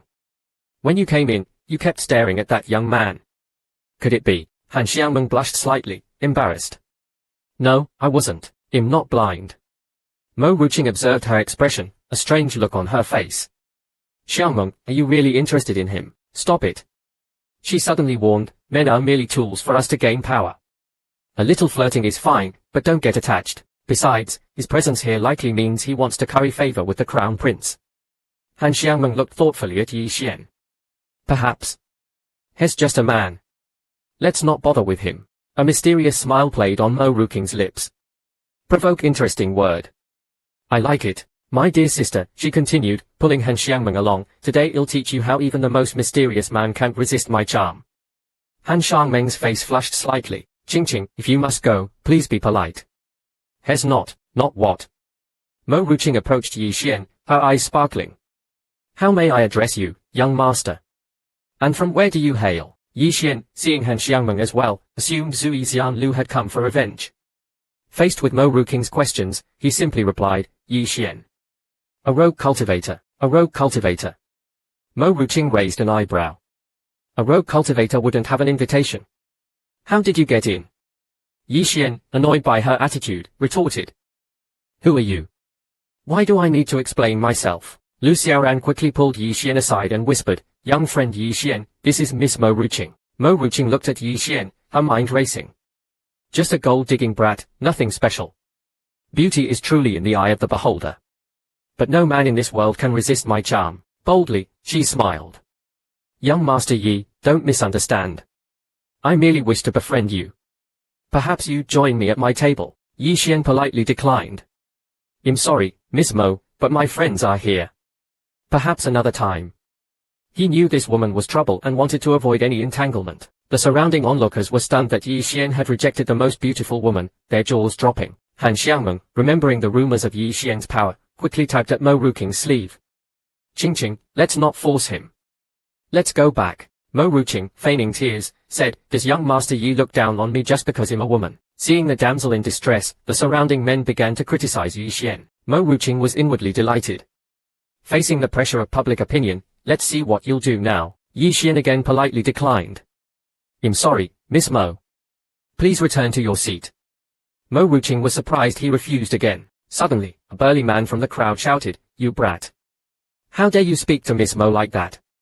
Everyone turned to see Kang Qi, a genius of the Kang clan, rumored to have been accepted into the Kang clan academy. Fatty Lu Ming banged the table. Pointing at Kang Qi, who the hell are you, dog, to talk to my brother like that? Enraged, Kang Qi was about to attack. You little. He raised his large hand to strike Lu Ming, but Yi Xian intervened, catching Kang Qi's hand mid-swing, and with a swift move, sent him flying into a tree. Kang Qi crashed into the tree, teeth flying from his mouth. Everyone in the hall was shocked. Yi Xian turned to Mo Ruqing. Miss Mo, I choose my friends based on their character. Such petty tricks are best avoided in the future. Seeing Yi Xian's displeasure, Han Xiangmeng quickly explained, young Master Yi, please don't misunderstand. Kang Qi has nothing to do with us. Mo Ruqing, observing Han Xiangmeng's behavior, thought, Xiangmeng is actually defending this man. Could she really be? Just then, the Crown Prince's voice boomed, what's going on here? Do you think this is a marketplace? Everyone turned to see the Crown Prince. Lu Xiaoran, looking at the Crown Prince, thought, this is a perfect opportunity to win Yi Xian's favor. Be careful. Mo Ruqing glared at the Crown Prince. What nonsense are you spouting? Are you calling me a market vendor? The Crown Prince quickly backpedaled. Oh, it's Miss Mo. A misunderstanding, truly. Who dared to upset you? Mo Ruqing glanced at Yi Xian. I merely wish to invite this young master, but he seems to look down on me and even injured Kang Qi. The surrounding people chimed in, pointing at Yi Xian. Yes, Your Highness. Such a crude person is unworthy of our company. You should have him removed, lest he further offend Miss Mo. The Crown Prince's eyes fell upon Kang Qi, lying on the ground like a swollen pig. He ordered Kang Qi to be carried away, and then turned to Yi Xian. The Crown Prince glowered at Yi Xian. You insolent wretch. Come here and apologize to Miss Mo. The Crown Prince smiled reassuringly at Mo Ruqing. Don't worry, Miss Mo, I will ensure you receive justice. Lu Xiaoran spoke to Yi Xian. Young friend Yi Xian. Yi Xian interrupted. Uncle Lu, this has nothing to do with you. Lu Xiaoran, seeing Yi Xian's expression, thought, it's over. The Crown Prince has completely offended Yi Xian. Yi Xian turned to the Crown Prince. Clever move, Your Highness. Winning hearts and minds, truly impressive. The Crown Prince pointed at Yi Xian with his jade fan. Enough talk. Kneel, or you won't leave Sui Xianlu alive. The Crown Prince was inwardly gleeful. Just a rogue cultivator defying Miss Mo. This is too easy. Lu Xiaoran stepped forward. Please, Miss Mo, give me some face and let this matter drop. Mo Ruqing refused. Master Lu, I only wished to befriend young Master Yi, but he offended everyone. What good is your intervention? Nothing. Lu Xiaoran was embarrassed by her disrespect. Yi Xian, watching the scene, burst out laughing. Mo Ruqing was furious. You pretty boy, what are you laughing at? Yi Xian chuckled. I'm laughing at your inflated ego, fueled by a pretty face. It's amusing to watch these fools fight over your every glance and word. Very entertaining. Entertaining. You'll regret this. Even if you stripped naked and begged, I still wouldn't befriend you. Mo Ruqing flew into a rage. Damn you. She attacked, her palm radiating a powerful aura like a fierce wind. Yi Xian snorted, his right hand shooting out to firmly grasp Mo Ruqing's wrist. Mo Ruqing struggled. Glaring at Yi Xian, not bad, but let's see how many more moves you can take. She attacked again. Han Xiangmeng suddenly stepped in front of Yi Xian. Young Master Yi, although this wasn't my intention, it was because of me. Please accept Qing's apology. Mo Ruqing was furious. Xiangmeng. Whose side are you on? Whose side? Han Xiangmeng pleaded, Qing, please, give me some face. Mo Ruqing scoffed. Face. He insulted me. How can I just let it go? The Crown Prince joined in. Exactly. You can't let it go, Miss Han. Don't worry, with me here, no one will. I will make him pay for insulting Miss Mo. Just then, a voice echoed from above. Such arrogance, Your Highness. Everyone looked up. A woman looked down from the upper floor. It was An Lanio, the Imperial Guardian of Jiang country. The Crown Prince paled. Everyone quickly bowed. Greetings, Guardian An Lanio. looked down at the Crown Prince and scolded, "Talented individuals are rare in Jiang country. Your Highness' actions today are truly disappointing." The Crown Prince's face fell. This Yi Xian is but a rogue cultivator who insulted Miss Mo and injured Kang Qi. An Lanio interrupted, "Do you think him blind, Your Highness?" The Crown Prince stammered, "No, that's not." An Lanio stared at him coldly. "If you have nothing else to say, then resign from your position as welcomer of new students. You are forbidden from holding that position for the next 5 years." The Crown Prince was aghast. "What? This Yi Xian is just a rogue cultivator. Isn't this punishment too severe?" An Lanio remained expressionless. The Crown Prince pleaded, "Guardian An, please, for my father's sake." An Lanio was unmoved. "Then 20 years. The Crown Prince clasped his hands. "Fine. As Guardian An wishes. 20 years, enough." An Lanio looked at Mo Ruqing. "Miss Mo, as a representative of the younger generation of the Mo family, you should refrain from such childish behavior. Do you understand?" Han Xiangmeng tugged at Mo Ruqing's sleeve.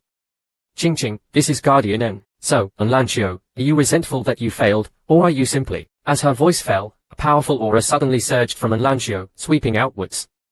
In an instant, Mo Suiqing, who was some distance away, felt as if a mountain was pressing down on her, making her gasp for breath. Han Xiangmeng pleaded, "Esteemed An, I know I was wrong. Please, for the sake of the Mo family." An Lanio withdrew her aura. "Fine. Go back and tell the Mo family head that Mo Xiong is my friend. If anyone from the Mo family causes trouble again, don't blame me for being unkind to the Mo family." She then turned and walked towards Yi Xian. Yi Xian glanced at the unconscious Mo Suiqing. "Miss An, you're quite imposing. But is she all right?" An Lanxia's lips parted slightly. "She's fine. Just think of it as her fainting from anger." She then pulled Yi Xian's arm. "Let's go. This place is too vulgar." With that, Yi Xian was dragged away. At this moment, everyone present was truly shocked. Some were even extremely jealous. How could this kid be so close to Esteemed An? The first prince grabbed Lu Xiaoran. "Lu Xiaoran, you must help me. If I offend Esteemed An, my throne." Lu Xiaoran was speechless. "You had your chance and you blew it. You deserve to lose the throne. If Jian Guo had you as emperor, it would have been destroyed 100 times over." Ignoring the first prince, An Lanio and Yi Xian walked into a small pavilion. Under the moonlight, An Lanio appeared even more beautiful. Yi Xian leaned against a pillar, slightly exhausted. "Miss An, I almost died back there." An Lanio handed Yi Xian a handkerchief. "Here, wipe your sweat. From now on, just call me Xiao and that's what my friends call me. What should I call you?" Yi Xian accepted the handkerchief. "Isn't this a bit too familiar?" An Lanxia's face was calm. "Do you think I have ulterior motives towards you, like that Mo Suiqing? Don't want to be friends?" Yi Xian quickly waved his hands. "Of course not.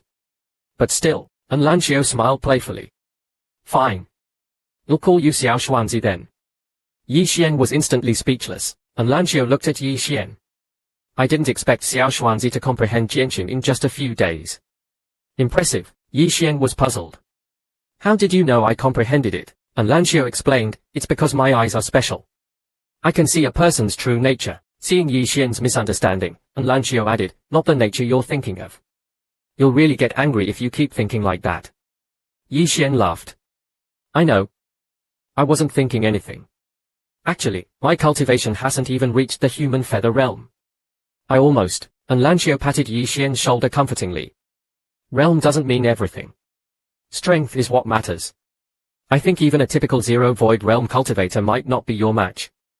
She changed the subject. "Xiao Xuanzi, tomorrow is Tsangmu Academy's enrollment day. Don't forget." Yi Xian nodded.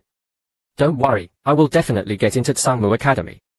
Then we can." At the same time, Yi Ling was lying in bed, asleep, exhaling cold air, her body shivering. A crack appeared on the skyfire warm jade hanging from her neck. Lu Xiaoran and his son returned home. A servant hurriedly reported, "Sir, you're back. This room is covered in ice." Lu Xiaoran's expression changed drastically. "Ice? Quickly, take me there." They rushed to Yi Ling's room and pushed the door open. Inside, the cold air was intense. A small, shivering, chubby boy muttered, "So cold." Lu Xiaoran checked Yi Ling while explaining, "This is Han Qi. If it continues, Linga will be consumed by it." Responding to Lu Xiaoran's touch, an ice bird suddenly woke up. Before Lu Xiaoran's attack could land, the ice bird slapped his hand away. The chubby boy asked anxiously, "Father, is your hand all right?" Lu Xiaoran looked at his hand, which was emitting Han Qi. A minor injury. But I didn't expect Linger's internal Han Qi to be so potent. He then ordered his servants to find Yi Xian. Lu Xiaoran instructed the chubby boy, "Have them bring more hot water and blankets. We must keep her warm." On the streets at this time, there were very few pedestrians. The mysterious woman looked at Yi Xian, complaining, "Couldn't find that place, yet you have the mood to chat with others." Yi Xian coughed awkwardly. He laughed dryly. "I didn't expect there would still be people around so late." A voice came from a nearby alley. "So, the little guy noticed me." An old man emerged from the alley. "No wonder you caught our young miss attention. You're quite perceptive." Yi Xian looked at the old man, puzzled. "This old sir." The old man's aura turned hostile. "Boy, I'm here to warn you. Don't have any wicked ideas about our young miss, or you'll die a terrible death." The old man slowly ascended into the air. "Boy, don't hate me. Remember, our young miss is not from the same world as you." Yi Xian was bewildered. This old man was spouting nonsense in the middle of the night. Was he crazy? The mysterious woman suddenly appeared. "Look who you've offended now. They've even come looking for you." Yi Xian felt wronged. "Senior, you know everything I do. Even when I took a bath last time, you were watching." The mysterious woman exploded. "Who would peep at you taking a bath? Don't spout nonsense." Yi Xian chuckled. "Senior, calm down, calm down. I didn't mean that." Two sharp blades suddenly appeared in the mysterious woman's hands. Suddenly, someone bumped into Yi Xian. Yi Xian turned to see a familiar face. It was the young maid from before. She said anxiously, "Young Master Yi, I finally found you. Second miss has had an accident." Upon hearing this, Yi Xian's expression changed instantly. The mysterious woman sighed. This kid's encounter with Linger is truly unfortunate. She recalled the past. Decades ago, Yi Xian returned to the Lu residence and saw the chubby boy directing servants to bring hot water and blankets to Yiling's room. Yi Xian looked at Yiling, who was covered in cold air, and anxiously asked the mysterious woman if there was any way to save Linger. The mysterious woman saw the crack on the Skyfire warm jade. "Since there's a crack, have Yi Xian take the jade to the refining pagoda and see if it can be repaired." Yi Xian held Yiling's hand tightly and whispered, "Linger, hold on. Once I get into Tsangmu Academy tomorrow, the Academy's physicians should be able to cure your hand poison." In the north of the Earth Poison region lies a grand mountain called Tsangmu Mountain. Standing halfway up the mountain, one can overlook the entire Earth Poison region. Atop this Tsangmu Mountain sits Tsangmu Academy. Yi Xian, along with his sister Yiling and Lu Xiaoran and his son, quickly arrived at Tsangmu Academy. The place was already crowded with people. Yi Xian was shocked by the crowd. Lu Xiaoran laughed. In Qingju, Tsangmu Academy, like the first tower, has existed through countless dynasties, a true behemoth. Yi Xian asked, "Are there other Tsangmu Academies elsewhere in Jiangguo?" Lu Xiaoran nodded. "Of course. It's said that the main Tsangmu Academy is located in the central divine continent, a very distant and mysterious place." He shook his head and smiled, then looked at Yi Xian. "Young Master Yi, if you have the chance one day, you must leave Jiangguo, leave Qingju, and see the wider world. It would be a shame not to experience it." Yi Xian smiled. "Master Lu, you're thinking too far ahead. The present is what matters most." The chubby boy, Lu Ming, chuckled. "It's just the main Tsangmu Academy. Xiao Yi and I can go there too in the future." Lu Xiaoran immediately gave Lu Ming a knock on the head. "You brat. Do you think getting into the main academy is easy? Even getting into this branch took your father a lot of connections and favors." Lu Ming grumbled, "Father, Yi big brother is still here. You could at least give me some face." His voice trailed off. Lu Ming looked at Yi Xian. "It's all right, chubby. Big brother will take us there in the future." Lu Ming nodded vigorously. At this moment, the gates of Tsangmu Academy slowly opened. Yi Xian and the others quickly turned to look. An old man appeared at the gate and announced, "I am Pang Zhong, an elder of Tsangmu Academy's outer courtyard, in charge of today's enrollment. Today, we will accept 20 students through 3 trials. If more than 20 pass, they will compete against each other until only 20 remain." The crowd erupted at these words. There were at least 1,000 people present, but only 20 spots meant that would be eliminated. The old man's voice boomed again. "The first trial. Ascend the mountain. Those who cannot reach the halfway point will be immediately disqualified." Yi Xian pondered for a moment, then looked at Lu Xiaoran. "Master Lu, is that Tsangmu Academy's assessment really this simple?" Lu Xiaoran shook his head. "It's not simple. The mountain has a suppressive formation. This trial is meant to weed out those with unstable cultivation. Although most have reached the required realm, many are not truly solid in their cultivation. Yi Ling looked at Yi Xian with worry. Brother, Yi Xian patted his sister's head reassuringly. Don't worry. I want to get in on my own merit. If I really can't, Esteemed and gave me a jade pendant. I'm sure I can get in with that. Lu Xiaoran looked at Yi Xian. Young Master Yi, the academy gates are open. Let's go to the starting point and prepare. Lu Ming suddenly wanted to use the restroom and tugged at Lu Xiaoran's sleeve. Yi Xian and the others walked to the starting point and looked ahead. There was a path lined with many broken flags.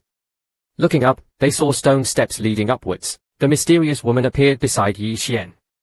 I didn't expect Sangmu Academy to set up such a disgusting formation. Interesting. Yi Xian looked at the flags. Senior, you said this is a formation. The mysterious woman nodded. Indeed. It has no offensive or defensive capabilities, but it's extremely disgusting. Yi Xian was puzzled. He looked at the mysterious woman questioningly. The mysterious woman explained, this formation seals the last resentments of those who died here. It's usually used to torture opponents. I didn't expect to see it here. Yi Xian chuckled. Sangmu Academy has this kind of formation. Aren't they afraid of ghosts? The mysterious woman looked at Yi Xian. Ghosts?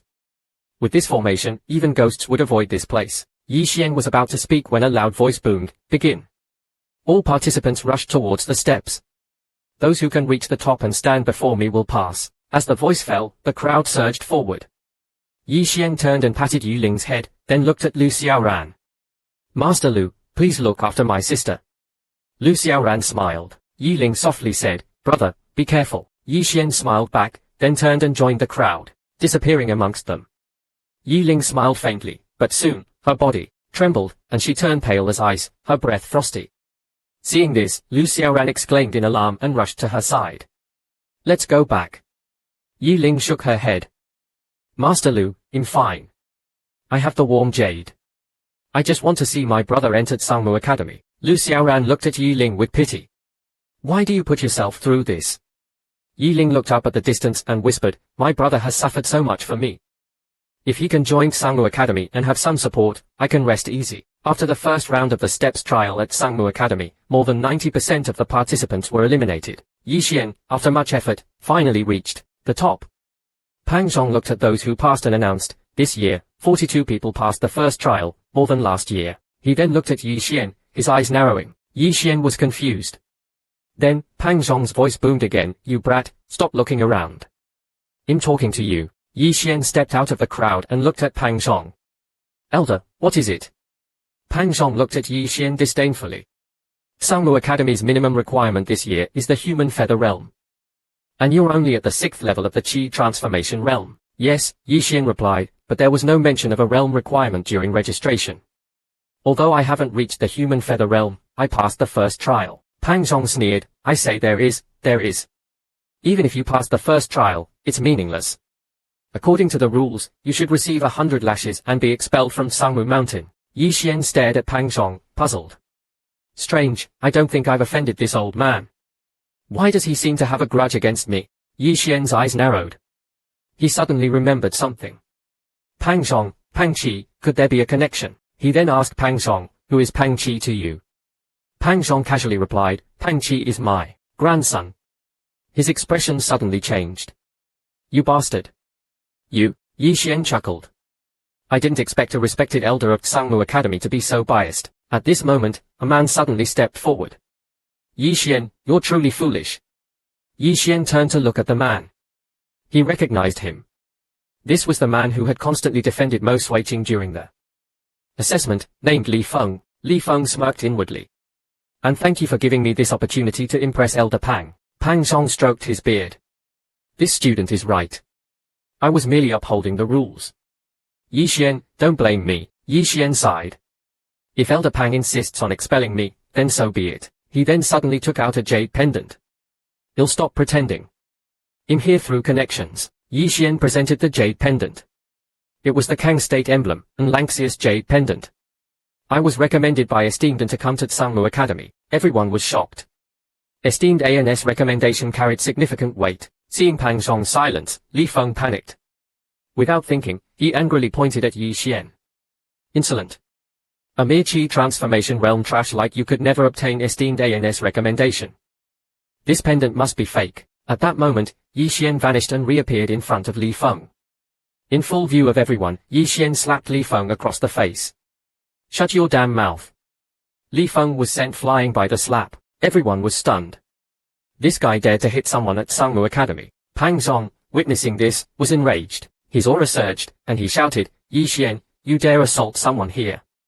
Esteemed An is an honorary mentor of Sangmu Academy, and I believe even she wouldn't tolerate your behavior. Someone, seize him. As his voice fell, 2-0 Void Realm cultivators charged towards Yi Xian. Seeing the situation turning sour, Yi Ling was about to rush towards Yi Xian. Lu Xiaoran stopped Yi Ling. Wait. Young Master Yi will be fine. He was also furious. Are these people at Sangmu Academy blind? Can't they see the talent in young Master Yi? Seeing the two cultivators approaching, Yi Xian's expression hardened. He knew things couldn't end peacefully. Since that was the case, he would fight. At that moment, Yi Xian's body emitted a powerful aura. To avoid excessive damage, a powerful pressure erupted from Yi Xian. The 2-0 Void Realm cultivators were instantly pushed back several steps. Seeing this, Pang Zhong's eyes flashed with disbelief. His expression gradually turned cold. Genius.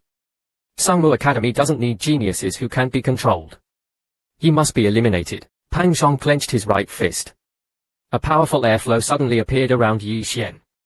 Yi Xian felt his body stiffen. Then, Pang Zhong punched out, sending Yi Xian flying into a tree. Damn it. Yi Xian stabilized himself, gasping for breath. He realized that Pang Zhong wasn't just a 0 Void Realm cultivator but someone at a higher realm. If not for his strong physique, that punch would have pulverized him. Pang Zhong sneered. You managed to withstand my punch. Not bad, but still, just a bit lacking. Yi Xian flipped Pang Zhong off. So much talk. He then turned and walked towards a nearby building. Pang Zhong laughed. Boy, that's the 9 Palaces formation. Without my guidance, anyone who enters will die. You're practically courting death. The moment Yi Xian stepped onto the 9 Palaces platform, the platform trembled, and a beam of light shot into the sky. Pang Zhong sneered. The 9 Palaces formation, let alone a mere chi transformation realm cultivator, even I would be instantly obliterated inside.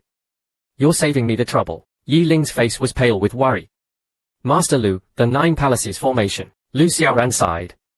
Legend has it that the 9 Palaces formation was created by the founder of Sangmu Academy. Anyone under 20 who can break through it must be accepted as a direct disciple by the Academy head. No one has succeeded in 50 years. Yi Ling lowered her head. What happens if he fails? Lu Xiaoran shook his head. All those who failed have disappeared, without a trace. Li Feng walked up to Pang Zhong. Elder Pang, Yi Xian has a younger sister down here. Shall we bring her up to witness her brothers? Pang Zhong's face darkened. Fine, bring her up. I want her to see how her brother dies. Li Feng nodded. As you wish. Meanwhile, inside a room in Sangmu Academy, a middle-aged man was meditating. Suddenly, he opened his eyes. Unexpectedly, someone entered the 9 Palaces formation. Seems like we have some interesting youngsters this year. Yi Xian entered the 9 Palaces formation and saw rubble and broken pillars. Yi Xian wondered, what is this place? A voice suddenly echoed, the 9 Palaces formation trial begins. Yi Xian was confused. 9 Palaces formation trial. Is this the second trial? If I pass, maybe I can attract the attention of other elders and still get in. Suddenly, rumbling sounds echoed around the room.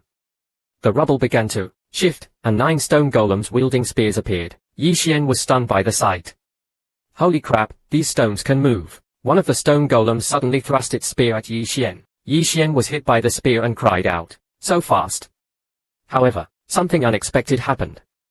The moment the spear touched Yi Xian's chest, it shattered. Yi Xian sat on the ground, stunned. It broke. Yi Xian clutched his chest, dumbfounded. Senior, what happened? Did you do something? The mysterious woman's voice rang out. Dummy, you cultivate the invincible sword body. Any sword weaker than your body's essence will break upon contact. Understand? Yi Xian's eyes widened. So that's how it is. Then I have nothing to fear. Yi Xian stood up and pointed at the remaining stone golems. You piles of broken stones, watch me smash you all. Meanwhile, outside the 9 Palaces formation, Li Feng was ordering people to take Yi Ling away. Lu Xiaoran's expression was grim. Stop. How dare you act like this before me? Li Feng bowed to Lu Xiaoran. Master Lu, Yi Xian barged into the Nine Palaces formation and is about to die. We're just taking his sister to witness his final moments. Is that a problem? Lu Xiaoran was furious. What did you say? At this time, Yi Ling spoke.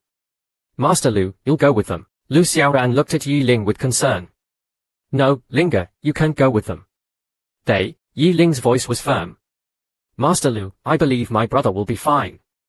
I want to wait for him outside the Nine Palaces formation. Lu Xiaoran, deeply worried, decided to accompany Yi Ling. They quickly arrived at the Nine Palaces formation. Pang Zhong looked at Yi Ling with hostility. So you're Yi Xian's sister. Watch closely how your brother dies. Yi Ling snorted. A broken formation like this. My brother will definitely break through. Pang Zhong sneered. Ignorant. No one has cleared the Nine Palaces formation in decades. Suddenly, a voice came from behind Pang Zhong. So, Sangmu Academy is nothing more than this. A simple broken formation like this, and no one can clear it. Pang Zhong's face was filled with disbelief. Impossible. How did you clear the Nine Palaces formation? How did you cheat? Facing Pang Zhong's accusations, Yi Xian chuckled. Cheat? Do you have proof? Pang Zhong roared, proof? A mere chi transformation realm cultivator like you could never clear the Nine Palaces formation. You must have cheated. At that moment, a middle-aged man appeared. Pang Zhong, you're being presumptuous. Greetings, Dean Li Xiao. Yi Xian was overjoyed. Finally, someone important showed up. Finally, someone who can control this old fool. Li Xiao glanced at Pang Zhong. Elder Pang, you're dismissed from your enrollment duties. Go to the back mountain and reflect on your actions. Pang Zhong's face turned pale. He bowed and quickly retreated. Li Xiao walked up to Yi Xian with a smile. Although I don't know how you cleared the Nine Palaces formation, your foundation and combat strength qualify you to join Sangmu Academy. He paused, his smile fading. However, I noticed something. He looked at Yi Xian intently. What's going on? You don't have a Dantian. Everyone fell silent. You have no Dantian, meaning you can't cultivate past the Xiantian realm. The academy won't waste resources on someone without a Dantian. Therefore, you can't become a student. However, your foundation is good. You can stay as a servant. Servants were low-level workers who served the students and mentors. Yi Xian's face darkened. He looked at Yi Ling and asked Li Xiao, if I become a servant, can I ask at Sangmu Academy physician to treat my sister? Yi Ling's tears flowed. No, brother, don't. You can't become a servant. I don't need treatment. Yi Ling suddenly swayed and almost collapsed. Yi Xian quickly caught his sister, who was now burning with fever. He looked at Li Xiao pleadingly. Dean Li Xiao, if Sangmu Academy is willing to save my sister, I, Yi Xian, am willing to become a servant, serving Sangmu Academy for life, even unto death. Li Xiao shook his head. Sangmu Academy only has 3 physicians, and they can't be easily dispatched. Yi Xian was about to speak when Yi Ling in his arms cried out in pain, no. Don't, brother, get up, don't beg them. Tears streamed down Yi Ling's face. Tears that were ice blue. Yi Xian sank to the ground, holding his increasingly cold sister tightly, trembling all over, crying like a child. I'm sorry, brother is useless. Yi Ling looked at Yi Xian, a faint smile on her face. Don't cry. To die in my brother's arms. I'm already very happy. After I die, keep my ashes with you. I want to be with you forever. And, live well, you must live well. Her eyes slowly closed, her breath weakening. Brother, in the next life, will still be your sister. Lu Xiaoran looked at Li Xiao indignantly. How can Sangmu Academy treat talented individuals like this? Aren't you afraid of discouraging scholars all over the world? Yi Xian picked up Yi Ling and said to Lu Xiaoran, let's go. Don't waste your breath on them. If they are unwilling, I won't force them. I don't believe Sangmu Academy is the only place that can save Linger. He then turned and walked down the mountain. Pang Zhong sneered, brat, you injured my grandson. Even if you know esteem them, I won't let you. Just then, an old man silently appeared. Yi Xian turned around. An old man with messy hair and tattered clothes stood before him, reeking of alcohol. The old man looked at Yi Xian and his sister. He sized up Yi Ling and then blurted out. If you join my Kanglan Academy, I can save her. Yi Xian, clutching his dying sister tightly, glared at the old man. Old Ji, you're on Sangmu Academy's territory recruiting students. Do you have no respect for us? Yi Xian's expression softened. As long as you can save my sister, Linga, I'll go anywhere. Even if Kanglan Academy is hell, I'll go too. The old man stood up and patted the dust off his clothes. You won't be going to hell, kid. From now on, you're a student of Kanglan Academy. Lu Xiaoran walked up to Yi Xian and said softly, Yi Xian, Kanglan Academy used to rival Sangmu Academy, but it has long since declined. Think carefully. Yi Xian replied firmly. Thank you, Uncle Lu. As long as Linga can be saved, he'll do anything. Good. The old man looked at Yi Xian without speaking. A flame appeared in his right hand. As the old man channeled his energy, the flame grew larger, gradually transforming into a fiery lotus. With the appearance of the lotus, the surrounding temperature dramatically increased. A voice echoed, what a pity. Such a precious fire spirit, and you're using it to save a waste. What a waste. Under everyone's gaze, the old man gently flicked his finger, and the fire spirit enveloped Yi Ling. Yi Xian, feeling the intense heat, couldn't help but exclaim. It hurts. Lu Xiaoran's face was filled with shock. He shouted at Yi Xian, be careful. The fire spirit had transformed into a large lotus platform, with Yi Ling sitting right in the middle. Seeing this, Yi Xian became anxious. Don't worry, the old man reassured Yi Xian, grabbing his arm. The fire spirit is fighting the cold poison. Your sister will be fine. Yi Xian was startled. The old man had appeared beside him without a sound. This old man is incredible. I didn't even see him move. Time passed, and the fire spirit began to shrink. Gradually, Yi Ling opened her eyes. A faint flame mark appeared on her forehead. Yi Ling looked around in confusion, then rushed towards Yi Xian. Brother. It's all my fault. Even you are dead. But at least we can be ghosts together now. Yi Xian was speechless. Then, he burst into laughter. Linga. You're not dead. You're alive. I am. Yi Ling was puzzled. How am I still alive? Yi Xian gently comforted her. Silly girl, don't say such things.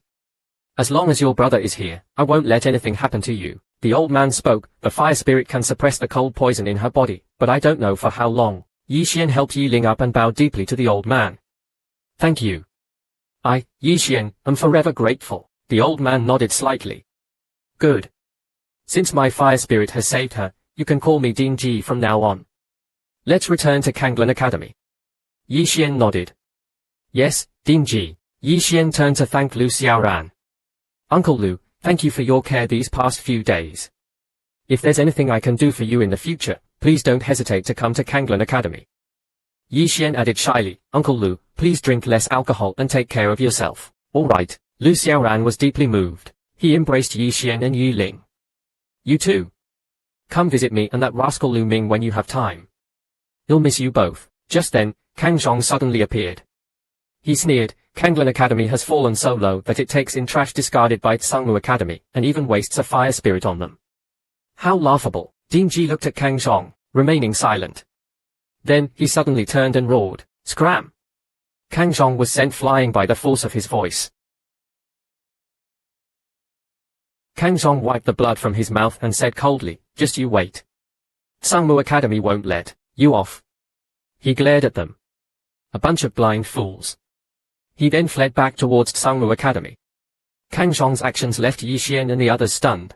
Yi Xian and the others arrived at the foot of a small, barren mountain with some sparse vegetation. Soon, led by the old man, they reached the summit. The sight that greeted them nearly made Yi Xian and his sister turn and run. The Kanglan Academy sign was casually discarded. The buildings were dilapidated, with peeling paint and large cracks in the walls. The courtyard was overgrown with weeds and littered with rubble. The old man, seemingly unconcerned, lay down by the entrance. Rest, he said. Yi Xian was shocked. Dean, you sure this is our academy? Ding Ji waved his hand dismissively. Do you think I'd lie to you? Find a room and settle in. There's no one else here anyway. He then promptly fell asleep. Yi Ling looked at her brother helplessly. Brother, what should we do? Yi Xian awkwardly patted her head. You'll find a clean room. Linga, wait here for me, he'll be back. Yi Ling nodded eagerly. Then he'll clean up this Kanglan Academy. After all, this is our home now. A loud boom echoed across the sky from the direction of Sangmu Academy. Buildings collapsed, sending dust and debris flying. Kang Zhong lay buried in the rubble, pleading with An Lanio across from him. Mercy. An Lanio held a long spear, her voice filled with anger. Sangmu Academy, you're quite arrogant. Even those under my Jujian clan's protection are not safe. Under everyone's gaze, An Lanio looked towards the Kang mountain peak. Li Xiu, get down here. As her voice fell, she gently tapped her foot, leaping into the air. Simultaneously, her spear crackled with lightning. Linga, watching this scene, thought, it's over. Mrs. really angry. Li Xiu quickly appeared before An Lanio, his expression grave. He bowed slightly. Greetings, Miss, and may I ask what has happened to incur your wrath? An Lanio glared at Li Xiu. Let's talk. Her voice dropped, and she shot forward, her spear flashing like a bolt of lightning. Li Xiu's pupils constricted. He dared not underestimate her. He took half a step back and thrust his right hand forward, then swept it in a circular motion. The surrounding wind rushed towards him, forming a swirling vortex. Within the vortex, countless thin, almost transparent blades appeared. At this moment, the spear struck the vortex. The vortex shattered instantly, scattering countless wind blades. A figure was sent flying backward. It was Li Xiu. He retreated dozens of feet before stopping, blood trickling from the corner of his mouth. His entire right arm was covered in bloody cuts. Silence fell over the scene. An Lanio had single-handedly defeated a vice dean of Sangmu Academy. An Lanio casually tossed down a token. From now on, Jujian clan has no connection with Sangmu Academy. Consider this a warning. She turned and left. Yi Xian walked into a courtyard and looked around. This courtyard isn't bad. It's quite nice. There are even some flowers and plants. I like it, Yi Ling agreed. Yi Xian walked to a small house and tried to open the door. He froze. Inside, a woman was bathing, her back to him.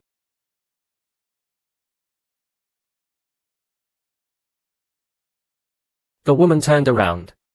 Time seemed to stand still. Yi Xian quickly apologized and retreated, closing the door behind him. He sat down heavily, breathing heavily. That was close. Didn't the dean say these rooms were empty?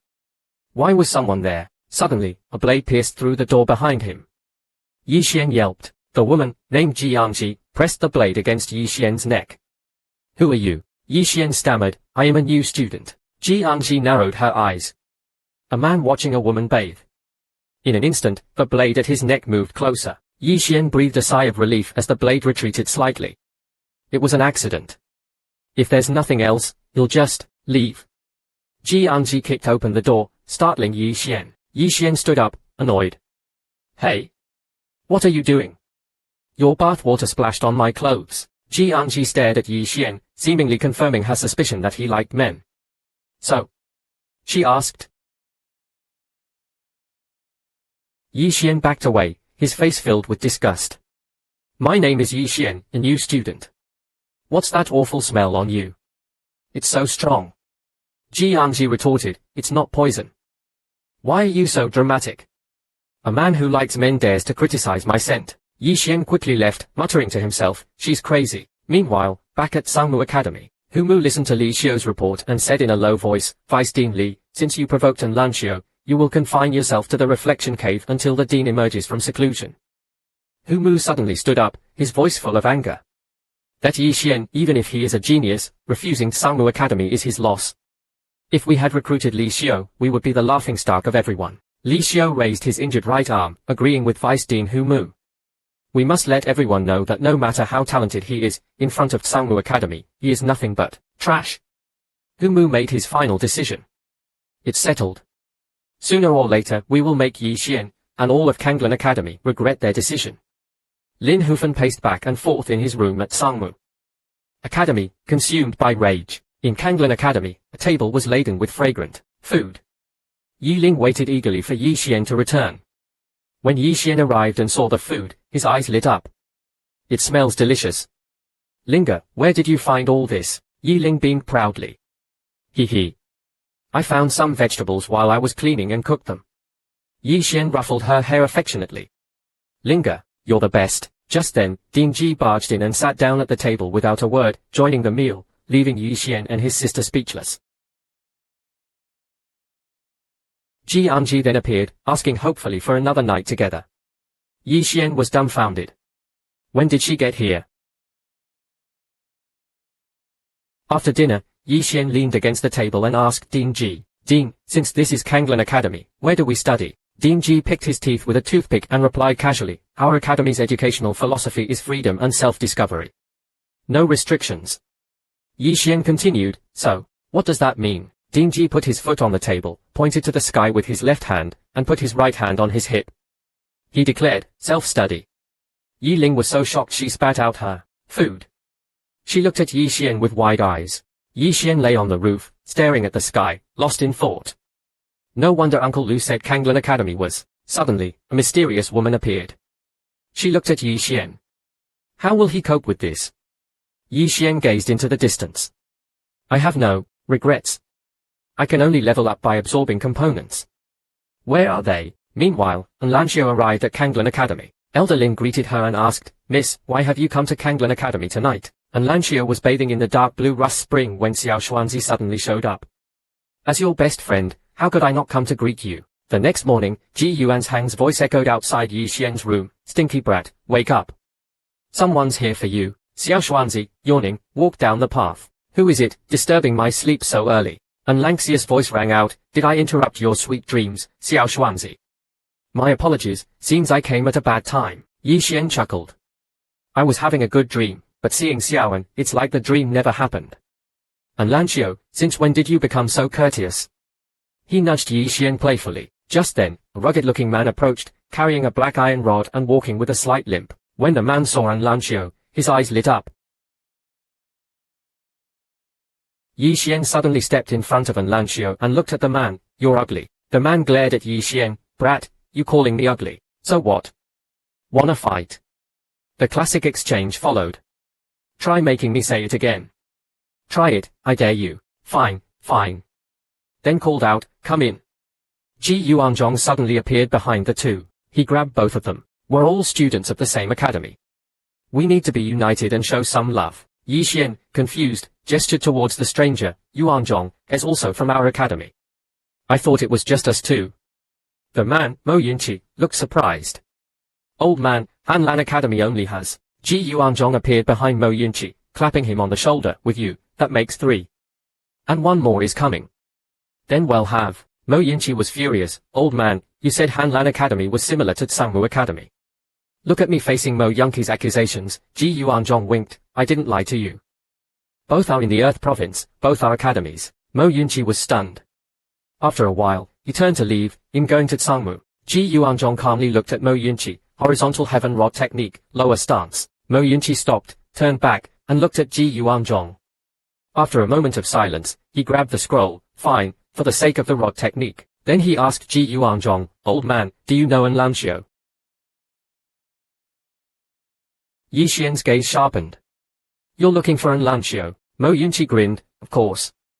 I heard he's the Jiang Kingdom's #1 genius. Now that Mo Yunqi, am here, An Lanio is nothing. Just wait, you'll crush him tomorrow." Yi Xian and Ji Yuanzhong burst into laughter. Yi Xian laughed. "This guy has dreams." Ji Yuanzhong added mockingly, "I've seen many people who want to die, but you're the first to do it so dramatically."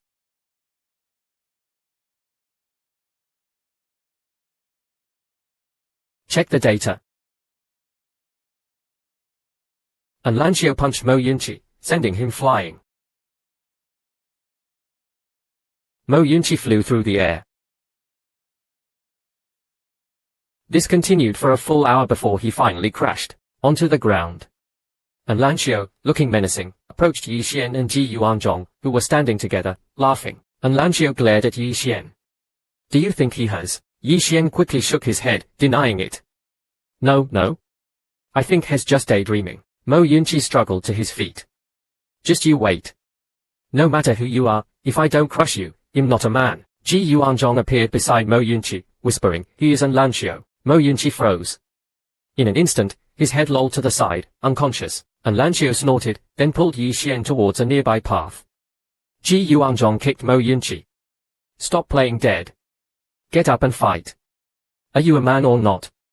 What's so great about An Lanio? Beat him." Mo Yunqi didn't move. On the path, Yi Xian and An Lanio walked side by side. An Lanio said, "I heard about what happened at Tsangmu Academy. I never thought you'd join Han Lan." Yi Xian shook his head. "They didn't want me. It's fine, though.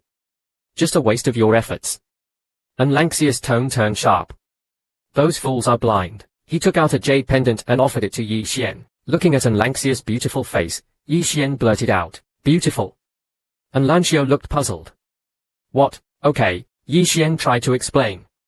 "No, I meant, the pendant is beautiful." An Lanio handed the jade pendant to Yi Xian.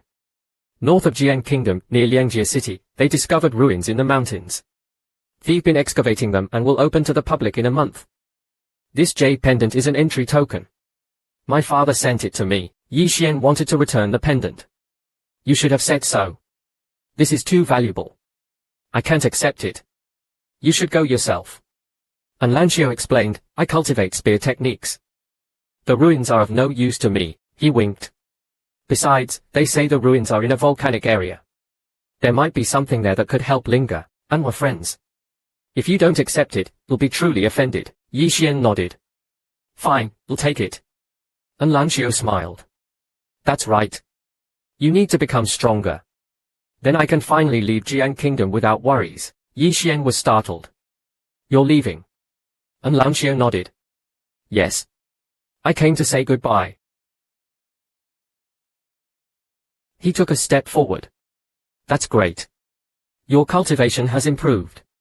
There's no need to stay in Jian Kingdom anymore." An Lanio turned, expecting Yi Xian to congratulate him. "It's a shame. I finally made a friend, and now I have to leave." Yi Xian interrupted him. "You won't be able to see me anymore. Trust me, we'll catch up to you. And then he'll surpass you." An Lanio's face lit up. "All right. But I'm moving fast." And so, they made a promise. Back at Hanlan Academy, Yi Xian, Ji Yuanzhong, and the others sat around a table, having a meeting. Yi Ling fed Mo Yunqi some snacks. Mo Yunqi banged on the table. "Old man, what's so important that you called us all here?" Ji Yuanzhang's expression was serious. "This concerns the life and death of Hanlan Academy." Seeing Ji Yuanzhang's serious demeanor, Mo Yunqi asked, "Is Tangu Academy attacking us?" Ji Yuanzhong was exasperated. "You idiot. I said it's a matter of life and death. It's more than just Tangu Academy. Do you underestimate me?" He looked at Yi Ling. "Linga, you explain." Yi Ling nodded, then took out a ledger, her voice filled with worry. "According to my calculations, we're running out of food. And the academy has no more funds." Mo Yunqi was furious. "Just for this little thing, you called us all here?" Ji Yuanzhong glared at him. "This is no small matter. If we don't solve it, well all." Yi Xian suggested, "Doesn't our academy have any spiritual artifacts or weapons? We could auction them off and have enough food for years." Ji Yuanzhong stroked his chin. "There is a martial arts hall in the back of the academy with quite a few of those." Mo Yunqi's eyes lit up. "There's such a place. Why didn't you take us there earlier?" Ji Yuanzhong looked embarrassed. "Well, you should ask Yuanzhong. He's in charge of it." Ji Yuanzhong looked even more embarrassed. I traded them all away." Mo Yunqi almost fainted. Yi Xian sighed. "There's no point blaming Yuanzhong now. The urgent matter is to solve this problem. Linga, do you have any suggestions?" Yi Ling thought for a moment. "Since we're all living together now, how about we pool our money and buy some groceries?" Yi Xian nodded. "That's a good idea. How about Linga and I each contribute 20? Everyone stared at him. "You want us to pay for food too?" Yi Xian was speechless. "It's fine if you don't want to contribute. We can each cook for ourselves." Ji Yuanzhong shuffled over to Yi Xian. "I only have 9 coins on me. And in the ding. How can you ask me to pay?" Yi Xian reassured him. "Yuanzhong, used your spirit fire for Linga. This small matter of food, will cover it." Ji Yuanzhong beamed. Good. You're a good lad." Suddenly, Yi Xian shivered and turned to see Ji Yuanzhong staring intensely at him. Yi Xian, feeling his scalp tingle, quickly offered to pay for him too. Seeing Ji Yuanzhang's success, Mizuri Yunqi thought, maybe I should try that too. He stared intently at Yi Xian. Yi Xian slammed the table. "What are you looking at? Pay up or get out." Mo Yunqi immediately caved and handed over all his money. Seeing the problem resolved, Ji Yuanzhong announced something else. He called out, "Come in." A bald young man, about 18 or 19, walked in. He was incredibly muscular, much larger than Mo Yunqi and Yi Xian. He wasn't wearing a shirt. His muscles rippling menacingly. He had large scars across his chest. Ji Yuanzhong clapped the young man on the shoulder. This is our new student, Bai Zi. Everyone except Ji Yuanzhong stood up when they saw Bai Zi. Bai Zi pointed to himself. Hello everyone, I'm Bai Zi, from the north. Mo Yunqi grinned. I'm going to test this newcomer. Yi Ling was worried.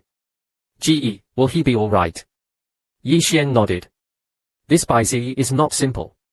I think Mo Yunqi will be in trouble. Mo Yunqi walked up to Bai Zi. Kid, the rule in our academy is that newcomers have to pay a protection fee. Got it?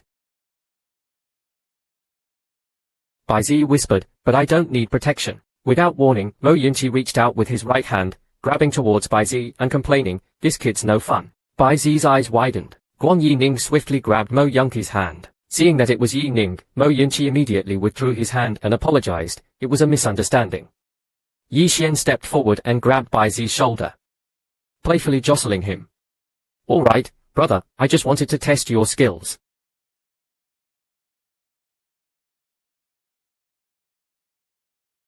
He was somewhat surprised.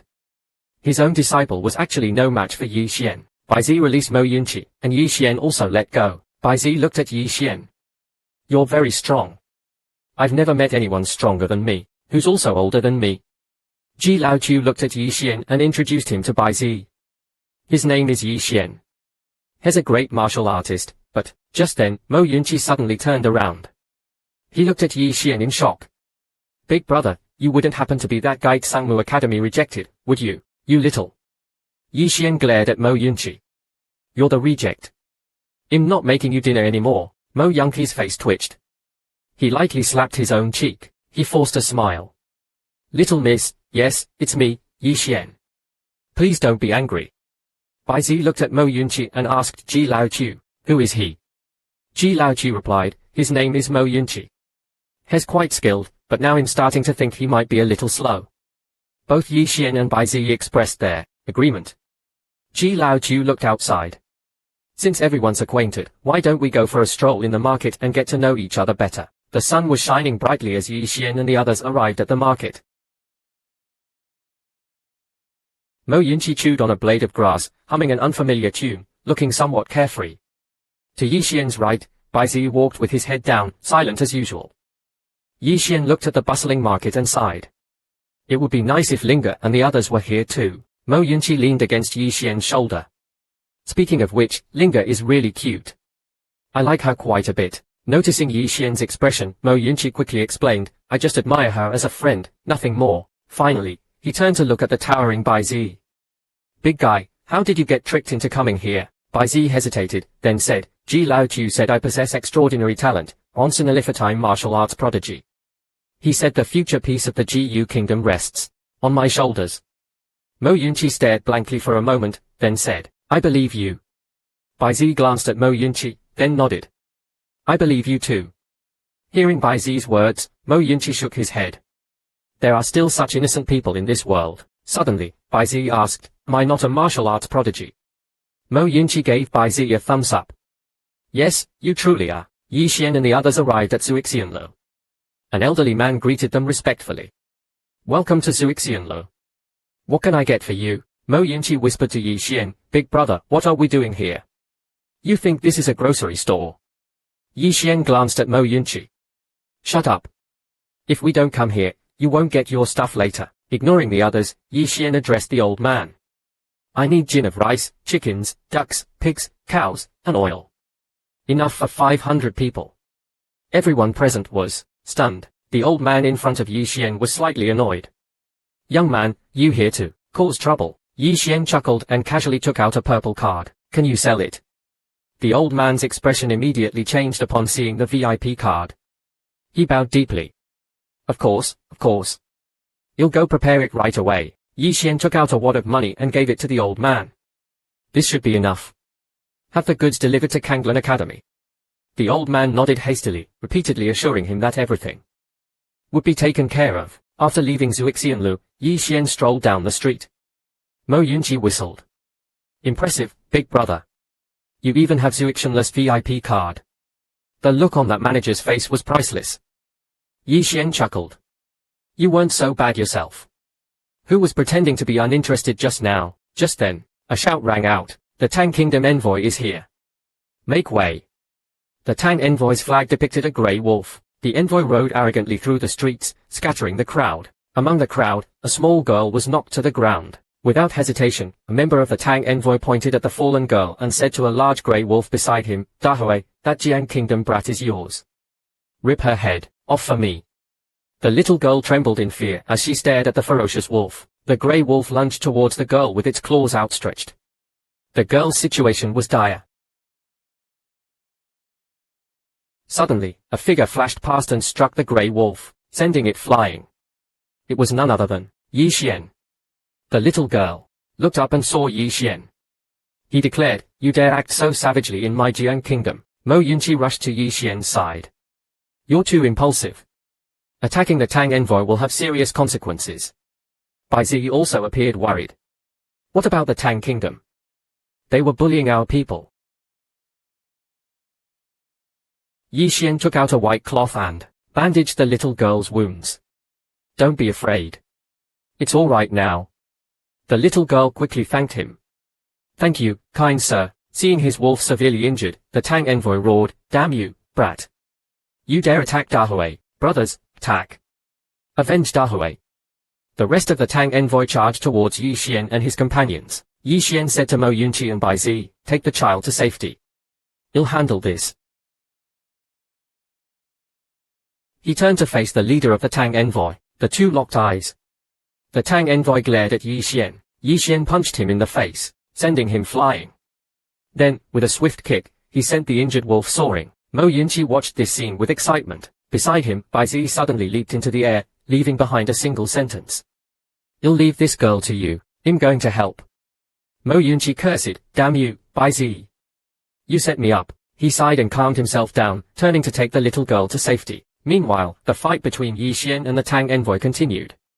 Yi Xian had the absolute advantage, quickly overpowering them. However, one of them tried to attack Yi Xian from behind while he was distracted. Bai Zi descended from the sky and slammed the attacker to the ground. Bai Zi muttered, "How could you leave me out of the fun?"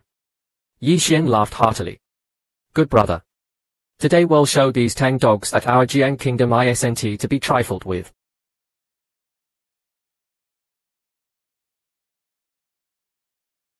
Just then, heavy footsteps approached from all directions. A group of students from Sangmu Academy arrived. Seeing the scene, they were shocked. A member of the Tang envoy ran to them and pleaded for help. "We came to Jiang Kingdom as envoys, seeking friendship, and this is how your people treat us." The leading Sangmu student said reassuringly, "Don't worry. We'll investigate this matter thoroughly and give you a satisfactory explanation." One of the students pointed at Yi Xian. "Senior brothers were Li, that's the trash Yi Xian." Zhuo Li sneered. "That's the garbage Kanglan Academy expelled. They are really scraping the bottom of the barrel. Taking in such a waste." Bai Zi roared, "Say that again." Yi Xian held Bai Zi back and addressed the Sangmu students. "Does this street belong to Sangmu Academy? What business is it of yours if I fight someone? You don't understand." Zhuo Li retorted. "We, Sangmu Academy, tasked by the Emperor to maintain the peace and security of this land." Yi Xian was furious. "Where were you when those bastards were bullying the citizens? Now you show up. Who are you protecting, Jiang Kingdom or the Tang Kingdom?" Zhuo Li scoffed. "Nonsense. Today, I'll teach you a lesson, you waste." He lunged at Yi Xian with his spear. Yi Xian leaped into the air, spun around, and delivered a powerful kick, sending Zhuo Li crashing to the ground, skidding several feet. He struggled to get up. Zhuo Li wiped the blood from his mouth, filled with rage. Why was Yi Xian so strong? Wasn't he supposed to be trash? This wasn't right. Yi Xian clenched his right fist and unleashed a barrage of punches. Blow after blow rained down on the helpless Zhuo Li. There was no technique, just pure brute force. Finally, Zhuo Li collapsed unconscious. Yi Xian glared at the remaining Sangmu students. Fear crept onto their faces. The next moment, they grabbed Zhuo Li and fled. "Just you wait, Yi Xian. Sangmu Academy won't let you get away with this." The Tang envoy, seeing his reinforcements retreat, cursed angrily. "Come back, you cowards. I order you." As we returned, he suddenly sensed something behind him. This Bai Zi appeared in the Tang Kingdom when the envoy's back. "Lu Zhengning, you scoundrel. Even if the Heavenly King himself were here today, I'd still make you understand what inside the Jiang Kingdom's Imperial Palace Within the Hall of Nurturing Heart, a middle-aged man, Yin Linshan, meticulously examined the honey snake in his hand. As he gazed, he abruptly snapped to his senses. He looked towards a corner of the hall.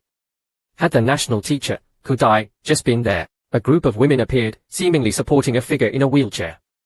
Within the wheelchair sat a young, strikingly beautiful woman, her hair, however, completely white. The white-haired woman softly inquired, "Is the esteemed Lord Yin available?" Yi Xian felt a surge of impulsiveness, yet was still restrained, like a wild horse with a bridle. The white-haired woman smiled faintly. "Rather than impulsive, I'd say." "Unfounded," the middle-aged man interrupted calmly. "My men have investigated his background.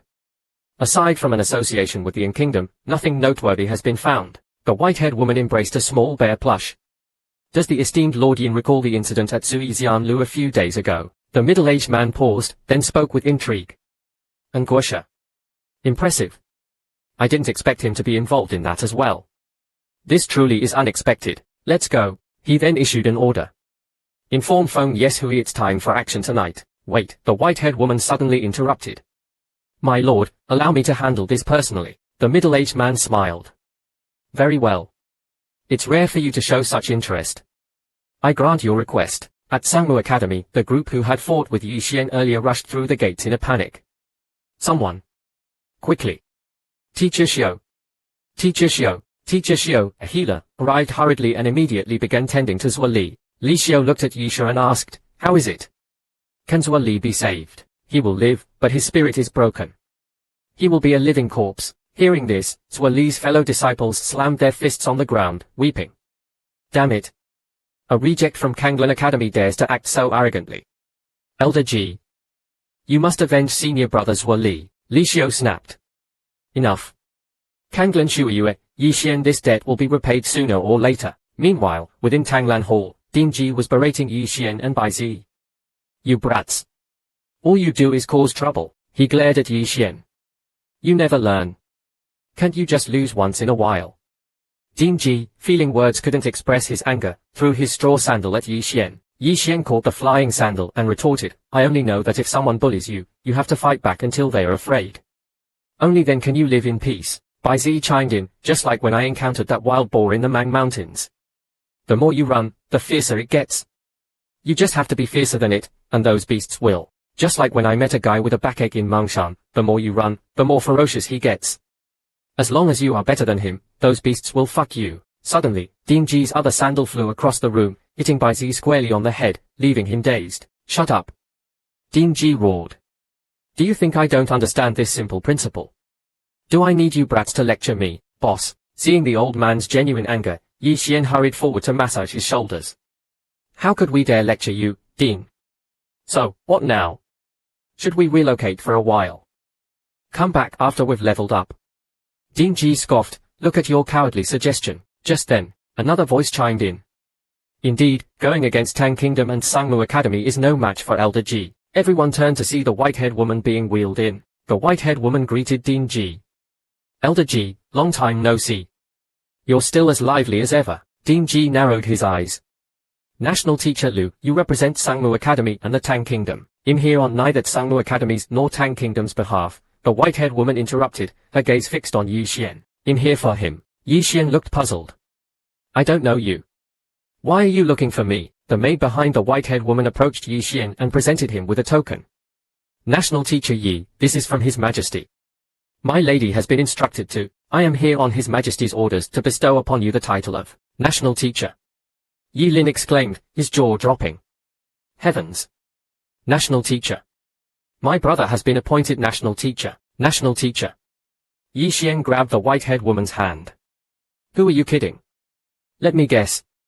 If I'm not mistaken, the royal family doesn't want Sangmu Academy to monopolize power in Jiang Kingdom. Because the stronger Sangmu becomes, the more it threatens the royal authority. So now, you see Kanglan Academy as a potential counterbalance to Sangmu, and you want to empower them so both academies are under your thumb. How dare you?" The white-haired woman's maid hurled a flying dagger at Yi Xian, hissing, "Show some respect to my lady." At that moment, Ding Ji's blade intercepted the dagger, halting it inches from Yi Xian's neck. "Stand down, you! Tanglan Academy, don't move." Yi Xian and the white-haired woman were locked in a tense standoff. The white-haired woman's lips curled slightly. "Yi Xian, you are more perceptive than I anticipated." Ding Ji, exasperated, shouted, "Enough of this nonsense. Whether it's a polite conversation or a brawl, just get on with it." This outburst caused everyone to burst into laughter. The white-haired woman regained her composure.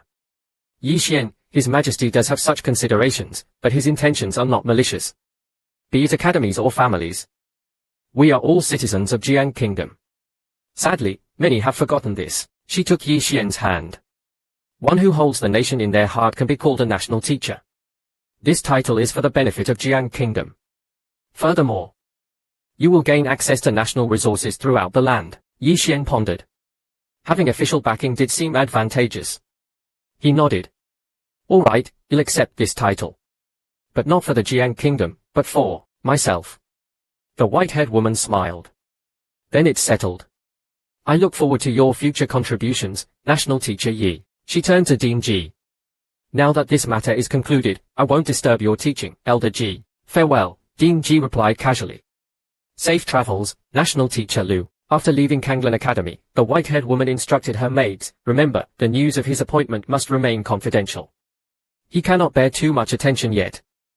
The maids nodded in agreement. Inside Tanglan Hall, Yi Xian held the token and addressed Ding Ji. "Dean, now that His Majesty has appointed me national teacher, does that mean Kanglan Academy and Tang Kingdom won't fight anymore?" "I wouldn't worry too much about that," Ding Ji said, heading towards the exit. "Let's forget about it for now. Tonight, you join me for a drink. I have something to discuss." Looking up at the sky, he muttered to himself, "Strange, why do I feel like something is missing?" Elsewhere, in a tavern, Mo Yunqi was drinking merrily with a man. Apparently, the man was the father of the little girl Mo Yunqi had saved earlier that day. Later that night, under the bright moon, Yi Xian arrived at Ding Ji's residence, swatting a persistent mosquito. This old man lives in such a... Suddenly, he overheard a heated discussion between Ding Ji and Ji Anji coming from the nearby bushes. "Grandpa, regarding the agreement between Kanglan and Sangmu academies.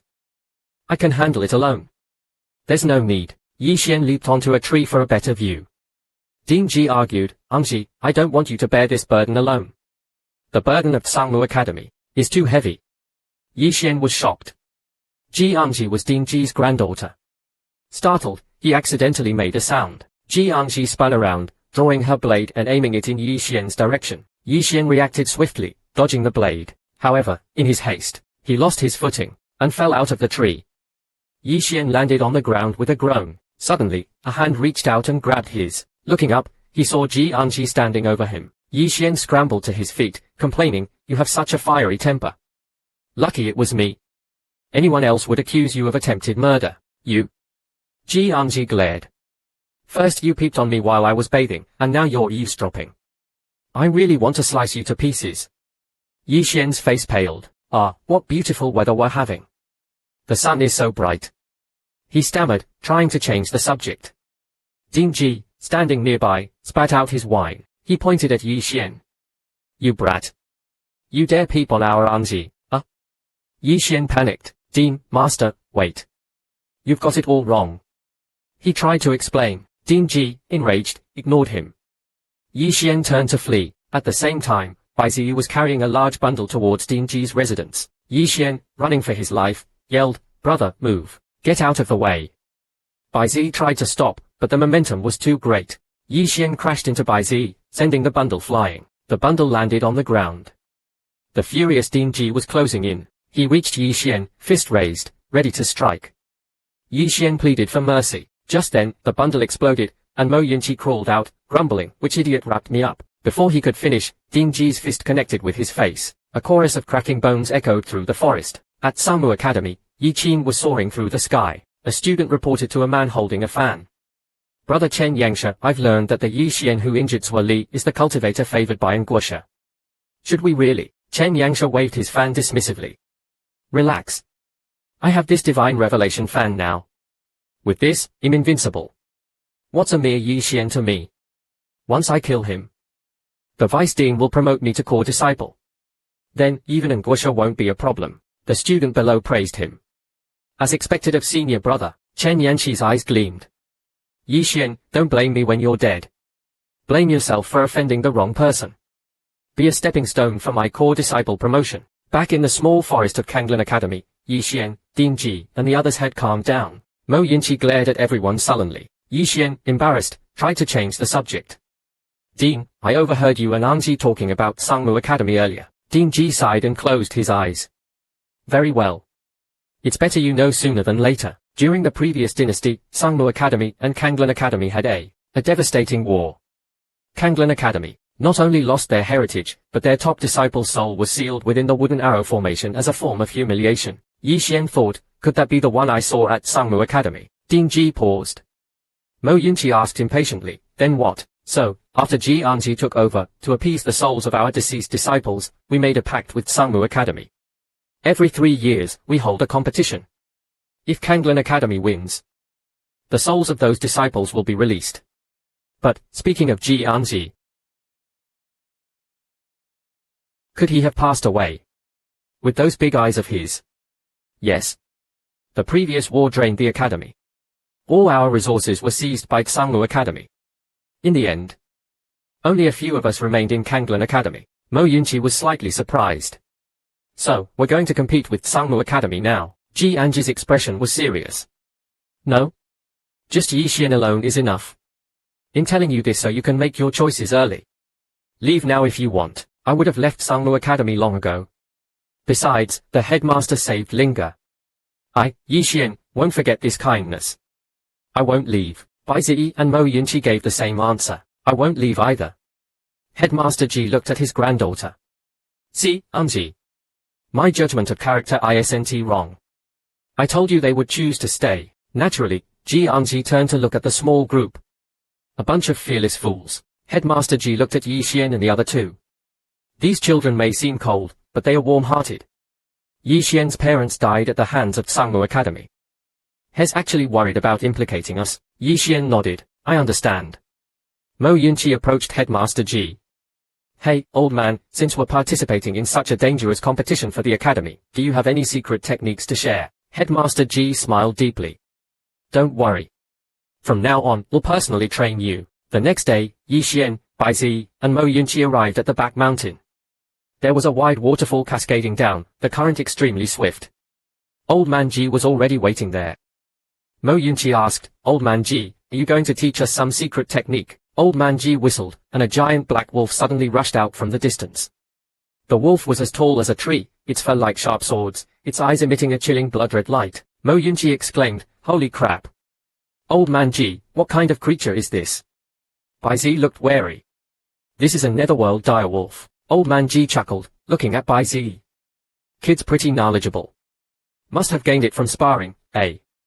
Too bad, it's not for you. He put his hand on Mo Yunqi's shoulder. Little Mo, you like to run, right? This direwolf's speed is about the same as yours, but you definitely can't outlast it. So, I brought it here to train you. Surprised? Excited? Mo Yunqi nervously gripped his staff. Old Man Ji, what do you mean by this? The old man lowered his voice. This is all for your own good, little Mo. If you don't run, I'm afraid there won't be enough food for you at the Kanglan Academy dining hall. The netherworld direwolf charged towards Mo Yunqi. It was so fast that even Yi Xian could only see a blur. Damn it, Old Man Ji. What are you doing?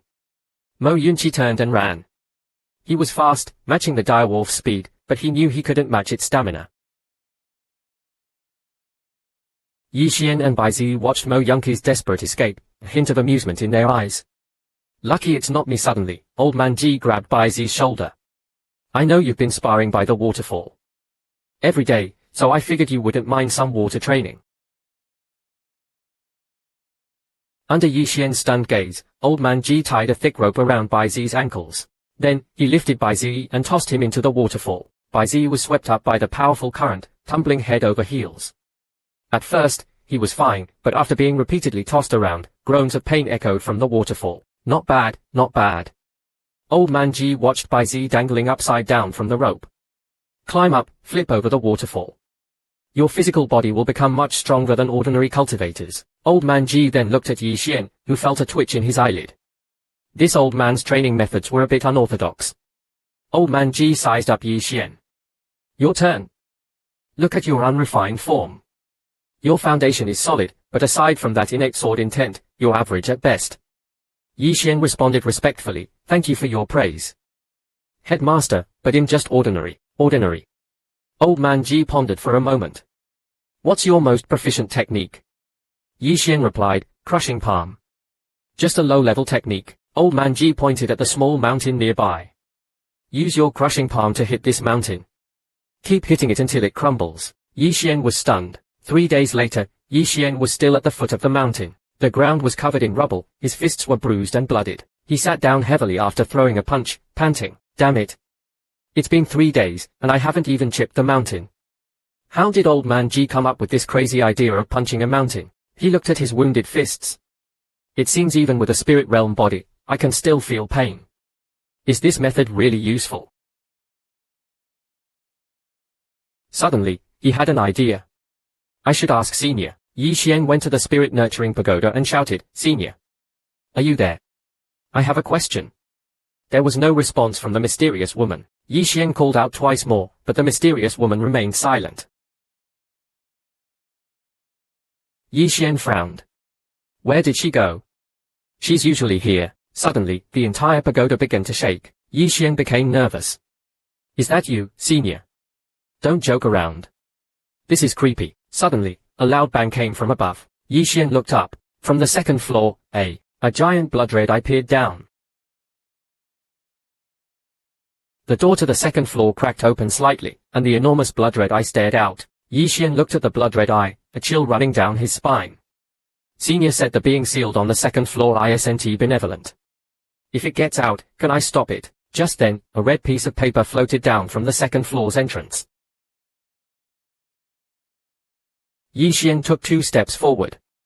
The paper floated towards him. On the paper was a frowning face with 2 small round prints below it, resembling cat paws. Yi Xian looked up at the second floor. Do you want me to release you? Another piece of paper floated down, landing in front of Yi Xian. This time, it was a smiling face, also with the 2 small paw prints below. Yi Xian thought, it really does want me to release it. But how can I, judging by its appearance? It must be a powerful monster. With my current cultivation, I'm no match for it. He spoke softly, I understand your situation, but I don't know who you are. If I release you and you cause chaos, you'll be in big trouble. So, I can release you right now. But don't worry, when I'm strong enough. Before Yi Xian could finish, an evil aura erupted from the second floor, blasting him out of the pagoda. Outside, Yi Xian sat up abruptly, covered in sweat. It kicked me out. It was definitely the right decision not to release it. Yi Xian sighed in relief. I have to tell Senior about this and also hurry up and find your Yi Xian. 3 men approached from behind, their voices cold. Yi Xian turned around and saw 3 men wearing Sangmu Academy uniforms. The leader was Chen Yang, one of the top 3 outer court geniuses of Sangmu Academy. Yi Xian sighed. Sangmu Academy, how did old man Ji let them in? He stood up, his eyes burning with fighting spirit, and faced Chen Yang. Chen Yang smirked. So you're Yi Xian. I want a duel. A duel. Let me see how much you're worth, daring to challenge our Sangmu Academy. Chen Yang gathered his spirit essence, leaped into the air, and charged towards Yi Xian with incredible speed. Like a grey falcon, Yi Xian's expression changed slightly. This young man, not even 20, was already at the spirit realm. Such a young genius. He didn't dare underestimate him and began gathering his strength. Preparing to use his crushing palm. He punched the air. The next moment, Chen Yang, along with his sword, flew backward. Chen Yang was stunned. This kid can actually use crushing palm against my sword. Seeing his attack was effective, Yi Xian thought, it seems the headmaster's training method worked. My crushing palm is indeed stronger. He looked at Chen Yang mockingly. Is that all you've got? And you dare to provoke me? Suddenly, Yi Xian's expression changed drastically. A sword, seemingly out of nowhere, silently pierced his back. The sword was incredibly fast, and Yi Xian had no time to react. He could only let it pierce him. Yi Xian collapsed to the ground, groaning in pain. Shameless. The Sangmu Academy disciples laughed. We only care about the result, not the process. You're such a naive fool. Yi Xian glared at them coldly. Shameless, yes. In the next moment, he activated his invincible sword body. The sword in his back transformed into specks of energy that flowed into his body. As the energy was absorbed, a terrifying aura erupted from him. Chen Yang's face was filled with disbelief. How Yi Xian's eyes narrowed. He grabbed Chen Yang by the throat. Didn't expect that, did you? He kicked Chen Yang away. Chen Yang crashed into a tree with a loud thud. His two companions rushed forward to check on him. Chen Yang was barely conscious. One of the men stared at Yi Xian. A sword that turns into energy upon entering the body. Impossible. Could it be the legendary Heart Realm? He laughed. Not just at the innate sword Heart Realm. At the same time, a spirit-imbued sword appeared in his hand. Yi Xian's own Ling Xiao sword materialized, also imbued with spirit energy. He shouted, "Let's do this." Yi Xian leaped into the air and swung his giant sword at the Tsangmu Academy disciples. His single attack sent all three flying. A deep fissure was left on the ground. The three Tsangmu disciples landed scattered around. Chen Yang's face was pale. "Yi Xian. If you kill me today, Tsangmu Academy will flatten your Kanglan Academy. 100 years of history will be erased." Yi Xian always believed in eradicating weeds at the root. He whispered, "Really? You won't have a chance to see this new trick." As he spoke, Yi Xian prepared to attack. Facing the aggressive Yi Xian, Chen Yang was drenched in cold sweat, his back stiffening in fear. "Help!" At this moment, Elder Ji appeared in front of the formation, blocking Yi Xian's attack and shouting. Seeing the headmaster, Yi Xian's expression changed. He looked at Elder Ji with confusion. "What are you doing?" Elder Ji asked. "Stopping you from causing carnage, of course." "Put away your sword, Yi Xian. You're impressive," Yi Xian said, turning to Chen Yang and the others. "Go back and tell your headmaster, Li Zunkang, that if he wants to fight Kanglan Academy, he should do it openly and honorably. Don't resort to these underhanded sneak attacks." "My fault." A small voice whispered behind him, "Run." Chen Yang and the others scrambled up and fled without hesitation. Yi Xian seemed puzzled. "Headmaster, why spare them? Aren't you letting the tiger return to the mountain?" Elder Ji looked at Yi Xian. "Do they look like tigers to you? You're the tiger. Kanglan Academy is currently consolidating its strength. There's no need to antagonize Tsangmu Academy. We'll inevitably clash eventually." Yi Xian sneered. "You'll remember this grudge against Tsangmu Academy." It was dusk as the two walked back, chatting. Elder Ji teased, "I didn't think you were so vengeful." "Oh right, you might need to leave early for Two Worlds Mountain tonight." Yi Xian pondered. "Are you worried Tsangmu Academy will intercept me?" Elder Ji nodded. "You know them too well." At the gates of Kanglan Academy, Yi Xian was bidding farewell to everyone. Yi Ling was reluctant to part with her brother, her eyes welling up with tears. Yi Xian quickly comforted her. "Don't cry." Stroking his sister's head, he said, "You'll find a cure for Xian's illness on Two Worlds Mountain. Take care of yourself at the academy. Don't bother with chores if you don't want to." Jian Angji chimed in, "Don't cry, linger. You won't look pretty if you cry." Yi Ling wiped her tears. "You'll be good, brother. Come back soon." Yi Xian asked Elder Ji, "Headmaster, will my sister be safe here?" Elder Ji assured him, "Anyone who tries to harm her will have to go through me first." Bai Ziyi and Mo Yunqi also promised to protect Yi Ling. Yi Xian bowed. "Thank you." He turned and walked away. Mo Yunqi shouted, "See you next time." "Likewise," Yi Xian replied. Yi Linzi snorted, "You definitely can't beat my brother." After descending the mountain, Yi Xian went straight to the cloud ship base. He needed a cloud ship to reach Two Worlds Mountain. Hours later, he boarded one. Once the cloud ship started, Yi Xian went to his cabin. A grating voice suddenly reached his ears. "What bad luck. Running into you again." Yi Xian turned to see the woman in red, Mo Suiqin, with whom he had a previous encounter. Beside her stood a handsome, richly dressed man. The man glanced at Yi Xian, assessing him. Yi Xian briefly met the man's gaze before looking away. What a coincidence. Ignored, Mo Quicken's face turned cold. She walked up to Yi Xian, grabbed his arm, and said sarcastically, "What? Does the poor dog cower before the rich?" Yi Xian retorted, "If I'm a poor dog, what does that make you? A rich bitch who bullies others." Mo Quicken's face flushed with anger. She pointed at Yi Xian. "You dare insult me? It'll make you regret this." Yi Xian stared at her, unfazed. "Let's see if you have the ability." "I'm always ready." He looked away. "And I really dislike you. Stay away from me." Mo Suiqin was furious. She swore to make Yi Xian's life miserable. 2 days later, the cloud ship began its descent towards Two World City. The crew announced, Please gather your belongings and prepare for disembarkation. We hope you enjoyed your trip. Yi Xian got off the cloud ship and looked around, impressed by the bustling city. I must bring Linga here sometime. He took out the map Elder Ji had given him, locating the Jianghu auction house. It's quite a distance. I'll buy supplies in the city first. It'll be quicker. And I can buy Linga some souvenirs. He was about to leave when a hand touched his shoulder and a voice said, "You." He turned to see a woman in a dark dress with a golden scimitar at her waist. She held a painting. In the 9th princess of Jiang country, An Lanio's sister. Is this you? Yi Xian felt awkward, but admitted, yes, it seemed so. The 9th princess scrutinized his face and sighed in disappointment. The portrait made you seem like a cute boy.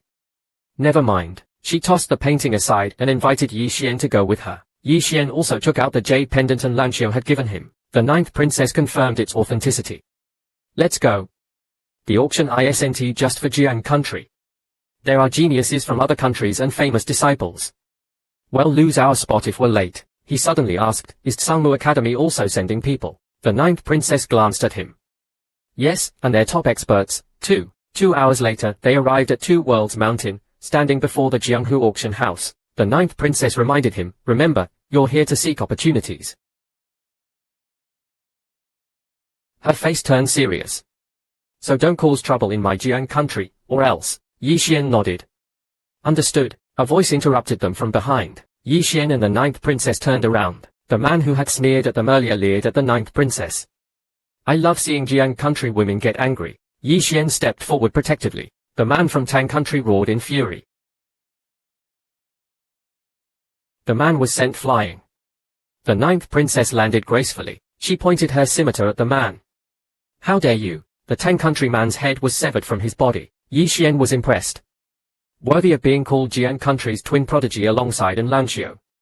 Her swordsmanship is remarkable. The 9th princess suddenly shouted, look out. She engaged the man who had attacked them earlier. Bei Chen, how dare you try to steal from us? Bei Chen laughed. We're all here for treasure. One less competitor means a better chance for us. He forced the 9th princess back. And don't try to use your princess status on me. I only answer to Tsangmu Academy. Yi Xian supported the 9th princess. Are you alright? She shook her head. Don't let Bei Chen get ahead of us. Yi Xian summoned the Ling Xiao sword and prepared to fight Bei Chen. Suddenly, the building behind them exploded. They quickly dodged. As the dust settled, they saw the auction house entrance was open. A voice echoed from within. It's been a long time. Come in. The Ling Xiao sword in Yi Xian's hand glowed.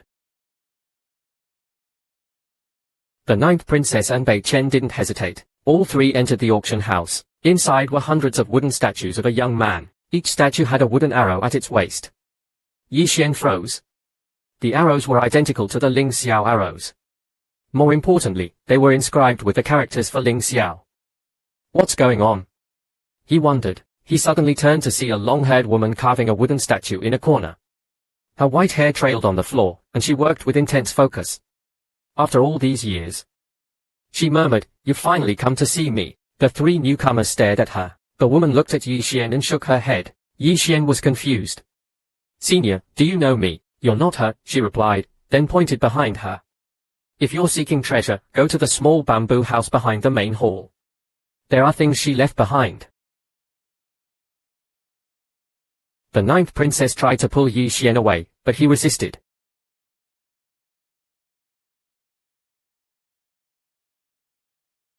Annoyed, the 9th princess went to the bamboo house. Yi Xian approached the woman and showed her the Ling Xiao sword.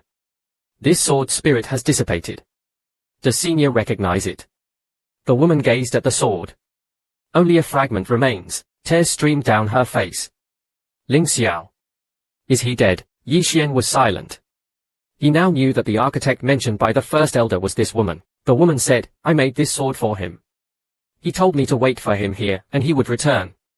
I waited until my hair turned white, but he never came back. It's good that he didn't, though. At least I had hope.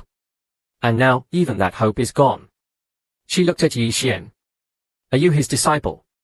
Yi Xian thought for a moment. I suppose so. The woman stood up, straightened her clothes and hair, and looked at Yi Xian. Although he never gave me a name, and strictly speaking, I wasn't his wife. Would you call me? Yi Xian bowed deeply. Master Mother. The woman smiled, tears in her eyes. She gently caressed his face. You're just like him, a handsome young cultivator. If you find someone you love, don't let her down. She opened her hand, and a black sword materialized above them. It flew down and landed in her palm. This sword is called Ling Yu. I haven't nurtured it, so it's just a spirit sword now. It's a pair with Ling Xiao. They can be fused or separated. Fused, they become a divine sword, raising their power by a rank beyond even spirit swords. Their growth depends on your nurturing and the bond you forge with them. She handed both swords to Yi Xian. He hesitated, then accepted them. He felt a connection between the two swords. The woman's voice began to fade. He bid farewell to Yi Xian. My twin swords have reappeared. I should go find him too. I didn't spend the best time of my life with the one I loved most. But this time, we won't be parted. Yi Xian watched this scene, his heart pounding. Princess Ju grabbed Yi Xian's waist. Let's run. She held a book in her hand. Bei Chen chased closely behind. Damn it. Give back my earth rank skill and weapon, you shameless bastard. Thus, Yi Xian and Princess Ju ran in front, with Bei Chen pursuing them. Princess Ju even teased provocatively, if you want it, come and catch me, little sister. Bei Chen was furious upon hearing this. I'll slice you to pieces.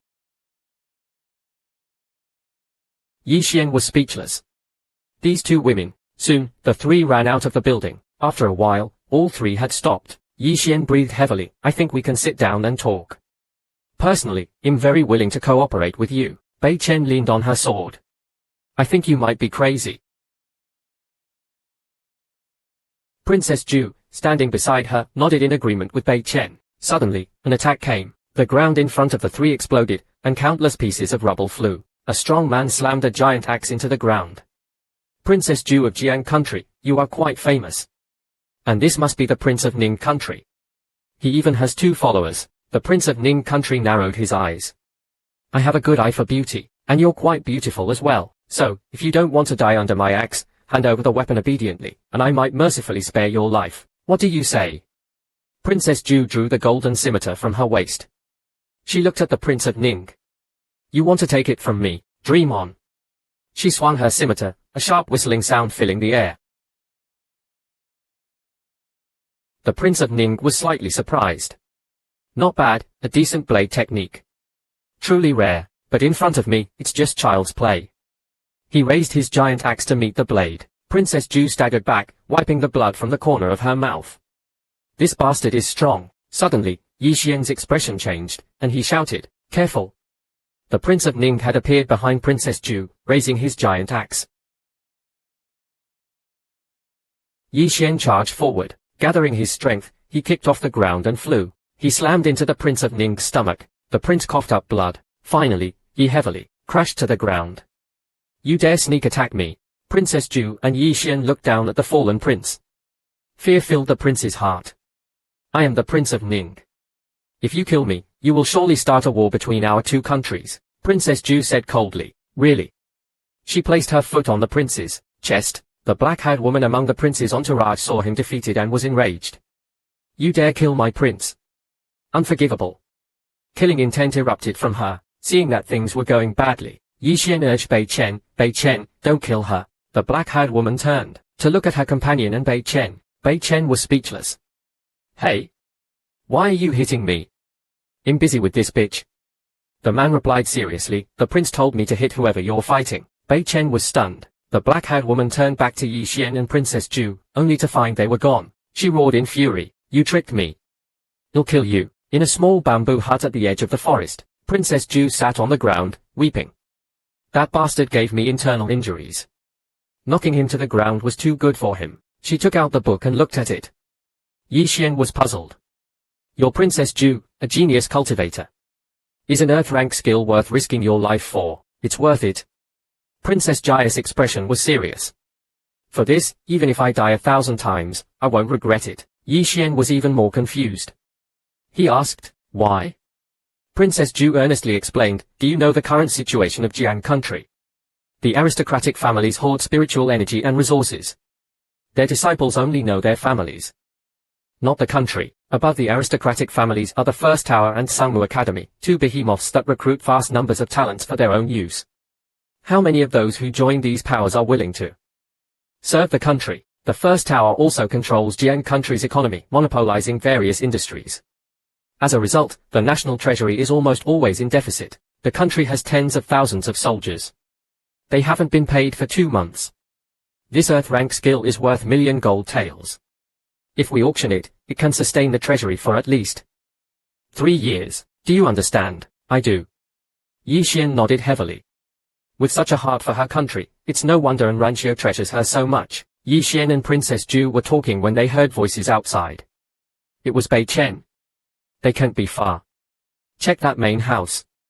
Then came the Prince of Ning's entourage. We agreed to cooperate. If you dare trick us, you'll lose your head. Yi Xian recognized their voices. Princess Ju cursed, that bitch is relentless. Let's fight our way out.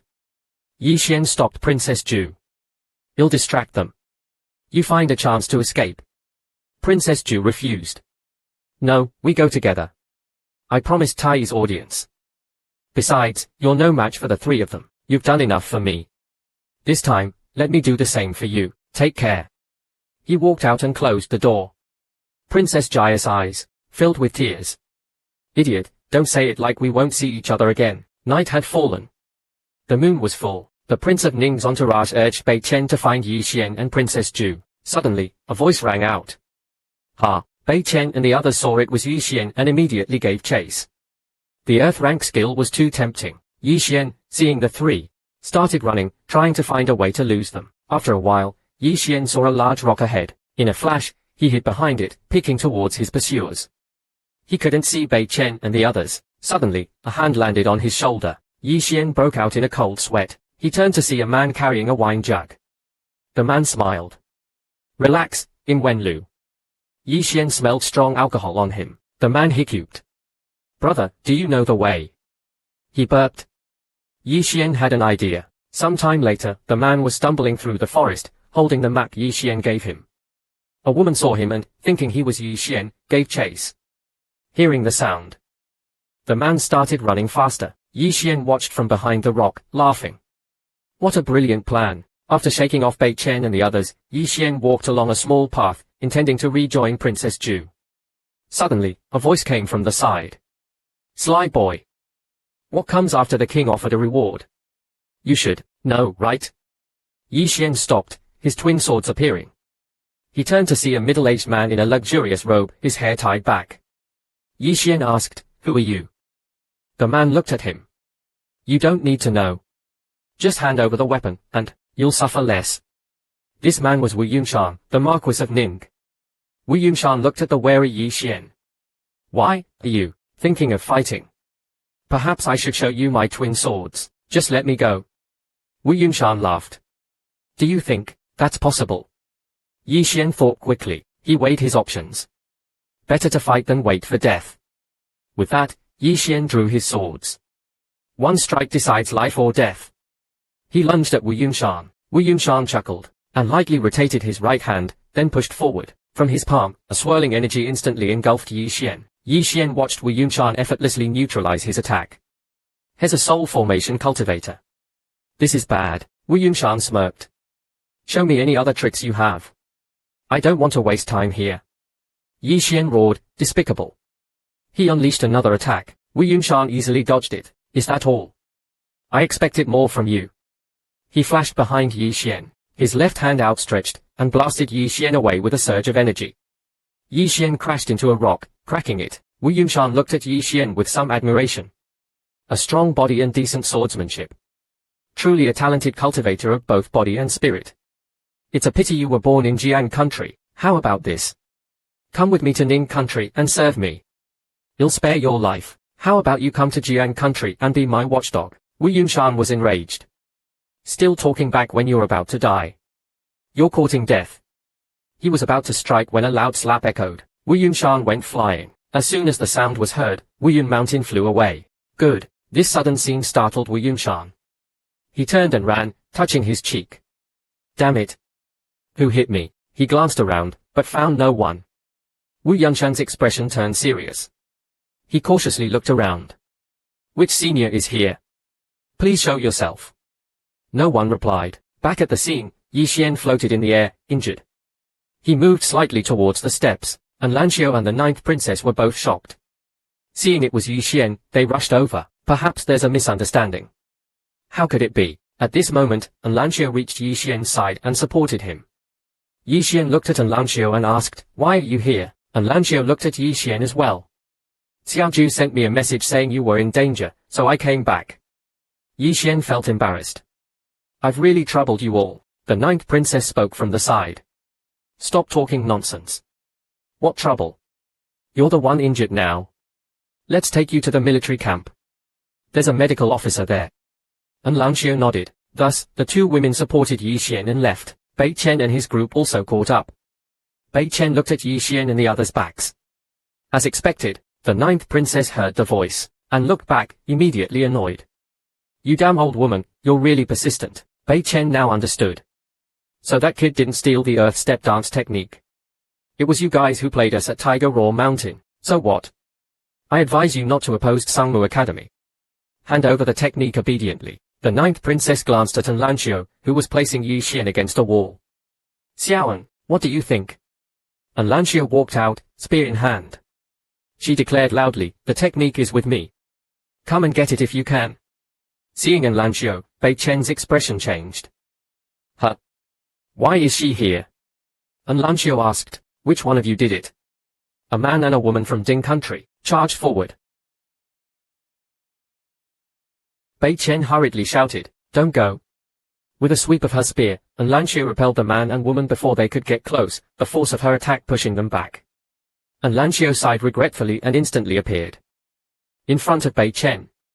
The woman in green exclaimed. An Lanio looked at them indifferently. "Who attacked him?" She pointed her spear at Bei Chen's throat.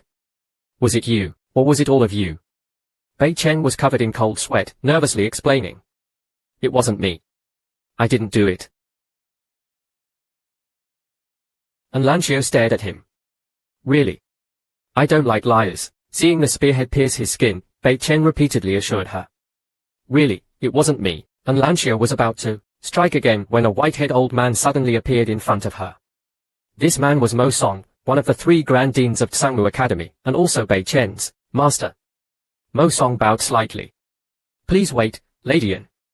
The one who injured your friend wasn't from Might Sangmu Academy, but Marquis Wu Yunshan of Ning Country. I implore you not to make things difficult." An Lanio stopped. Mo Song continued, "If you don't believe me." An Lanio turned to Yi Xian. "Yi Xian, is he telling the truth?" "Yes," Yi Xian replied. "The one who injured me was indeed not him, but someone from Ning Country." He winced as his wounds ached. "Besides, you overestimate them." An Lanio thought for a moment and agreed, "So that's how it is." She withdrew her spear. An Lanio stopped as she was leaving. She turned back and warned Mo Song, "If I find out that Sangmu Academy colluded with Ning Country, you'll face the wrath of Jiang Country, remember that." Mo Song hastily assured her, "Rest assured, Lady An Sangmu Academy has always been loyal to Jiang Country." "Absolutely." An Lanio and the ninth princess took Yi Xian inside. The next day, at Sudong Inn, Chengjian Inn, Yi Xian was resting in bed. The ninth princess and An Lanio were beside him. The ninth princess checked Yi Xian's injuries. Fortunately, his meridians weren't damaged. If his hand was crippled, I'd definitely. She turned to An Lanio. "Don't worry too much. I gave him the Emperor's special medicine. He'll be fine." She suddenly changed the subject. "But this kid of yours is quite the charmer, isn't he? Has even captivated our Xiaoan." An Lanio looked at Yi Xian.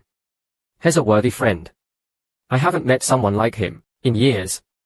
The ninth princess teased, "For our Xiaoan to say such a thing, this kid must be the first, right?" An Lanio looked back at the ninth princess. "You're the first?" At this moment, Ling Lao walked in. "Miss, it's time to depart." An Lanio nodded, indicating she understood. The ninth princess hadn't expected An Lanio to be in such a hurry. Why not wait for him to wake up? An Lanio shook her head. "No need. When he wakes up, tell him if he wants to find me, come to the Central Divine Continent. I'll be waiting for him there." The ninth princess joked again. "What for?" To talk about life, ideals, or maybe love. An Lanio replied, anything is possible. This made both the ninth princess and Ling Lao laugh. Leaving Cheng Jian in, An Lanio and Ling Lao walked along a path. Ling Lao finally voiced his concerns. Miss, you're getting too close to Yi Xian. I'm worried those forces vying for our clan's favor might cause him trouble. An Lanxia's eyes turned sharp. With me here, who would dare?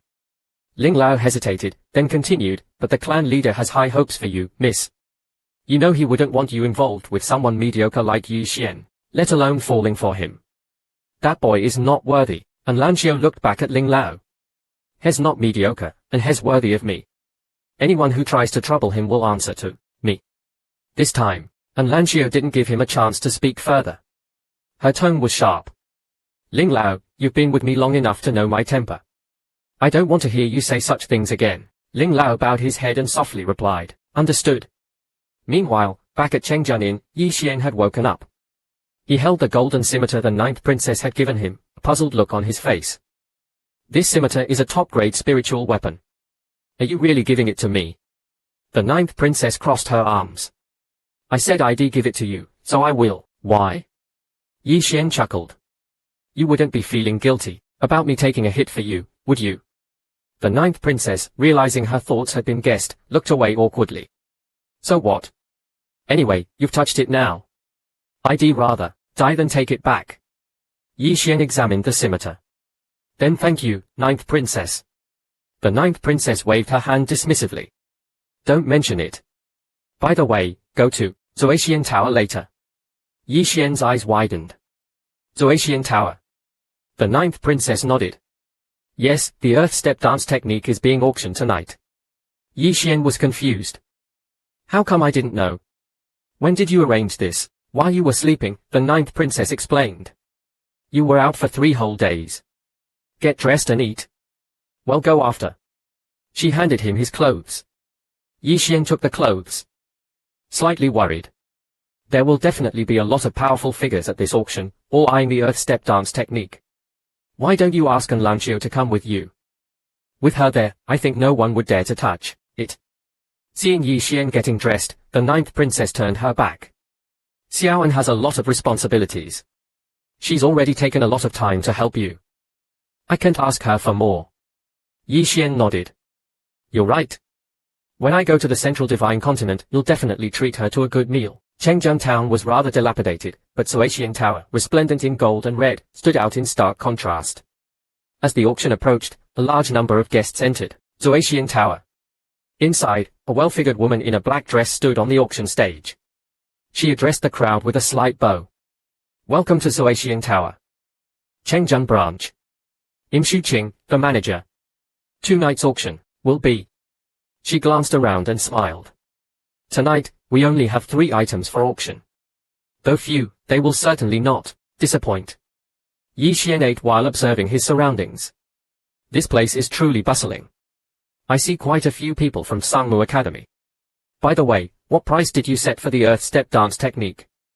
The ninth princess sipped her tea. 50 million gold coins. Not a penny less. A disdainful voice came from the side. He'll give you 1 gold coin at most. The ninth princess, hearing this, pointed at the cloaked figure and cursed, ill. The cloaked figure didn't respond, further fueling the ninth princess' anger. 5. Now raise the sword heel. After that, wind round. This Alzheimer's poker, add fever, encourage acting, add fever, all the music. She stood up, about to confront the man. Forget it. He probably can't afford it. Sour grapes. Yi Xian quickly tried to calm her down. Don't be impulsive. This is your auction. Don't make a scene. Suddenly, a loud voice boomed from the auction stage. The auction officially begins. Shuqing looked at the crowd. Without further ado, I believe everyone has seen the promotional materials. Well, follow the old rules. 3 items will be presented together. First, the sky splitter, followed by the spiritual energy infused blade, and lastly, 5 kilograms of earth essence. Just then, an attack descended from the sky, targeting the auction stage. Shuqing's face paled, and she quickly dodged. The attack blasted the auction stage, leaving a crater. The ninth princess, seeing the chaos, exclaimed in shock. At that moment, the cloaked figure jumped down. This person was clearly an expert, or perhaps a thief. Yi Xian thought, that cloaked figure isn't going to steal something, is he? He hurriedly moved, but another attack came, blasting both the ninth princess and Yi Xian back. Yi Xian asked if the ninth princess was injured. She coughed, catching her breath. Fine. Find the earth essence. They looked towards the auction stage, which had now vanished, leaving only a large crater. People fled in panic. The ninth princess was furious. Those bastards. I was just about to. Her eyes suddenly focused on the boxes that had held the auction items, scattered on the ground. One of the boxes contained a white light. Yi Xian had a bold guess. Could it be that cloaked figure? Thinking this, he jumped down, calling to the ninth princess, "You'll go after him. You go find the people from Zuaxian Tower. They can't escape responsibility. Be careful, Yi Xian." The ninth princess shouted. "That person's cultivation isn't low." Yi Xian replied loudly, "Got it." And quickly chased after the figure. On the roof of Zuaxian Tower, an old man confronted Tuo Yang. The old man stared at Tuo Yang. "Who are you? Why are you disrupting my Zuaxian Tower?" Tuo Yang suddenly laughed, her voice strange and eerie. "Zuaxian Tower is so impressive. Why don't you show me?" The old man, enraged, raised his hands towards the sky, a powerful force emanating from his palms. Tuo Yang raised her right hand and pressed down, a bolt of lightning striking down from the sky. The next moment, Tuo Bian spat out blood. Her eyes, filled with an unreadable darkness, focused on Shen Hejing. Her lips parted slightly. "If you don't stop, you'll regret it." She then kicked the old man off the building. Vomiting blood, the old man screamed as he fell. Tuo Bian retreated into the building without a second glance. The old man crashed heavily onto the ground, attracting the attention of passers-by below. Yi Xian, watching this scene from his hiding spot, muttered, "Are all Zuixianlu people like this? Boasting even at death's door?" Suddenly, a familiar voice called out, "What are you waiting for? Chase her." Yi Xian turned to see the mysterious woman. "Senior, you're finally out." The mysterious woman urged, "Less talk, chase her. She has the Dao seed on her." The mysterious woman crossed her arms. "Not necessarily. I only sensed a faint Dao seed aura. We need to catch her to confirm." Yi Xian exclaimed, "You want me to catch her? Look at her skills, and look at mine. This is suicide." Ignoring his protests, the mysterious woman pulled him along. "Fortune favors the bold. Besides, with me here, no one can touch you." Yi Xian remained apprehensive. But I'm still scared. Outside Two Realms City, Yi Xian ran with the mysterious woman, deep into the mountains. He heard fighting and explosions echoing from within.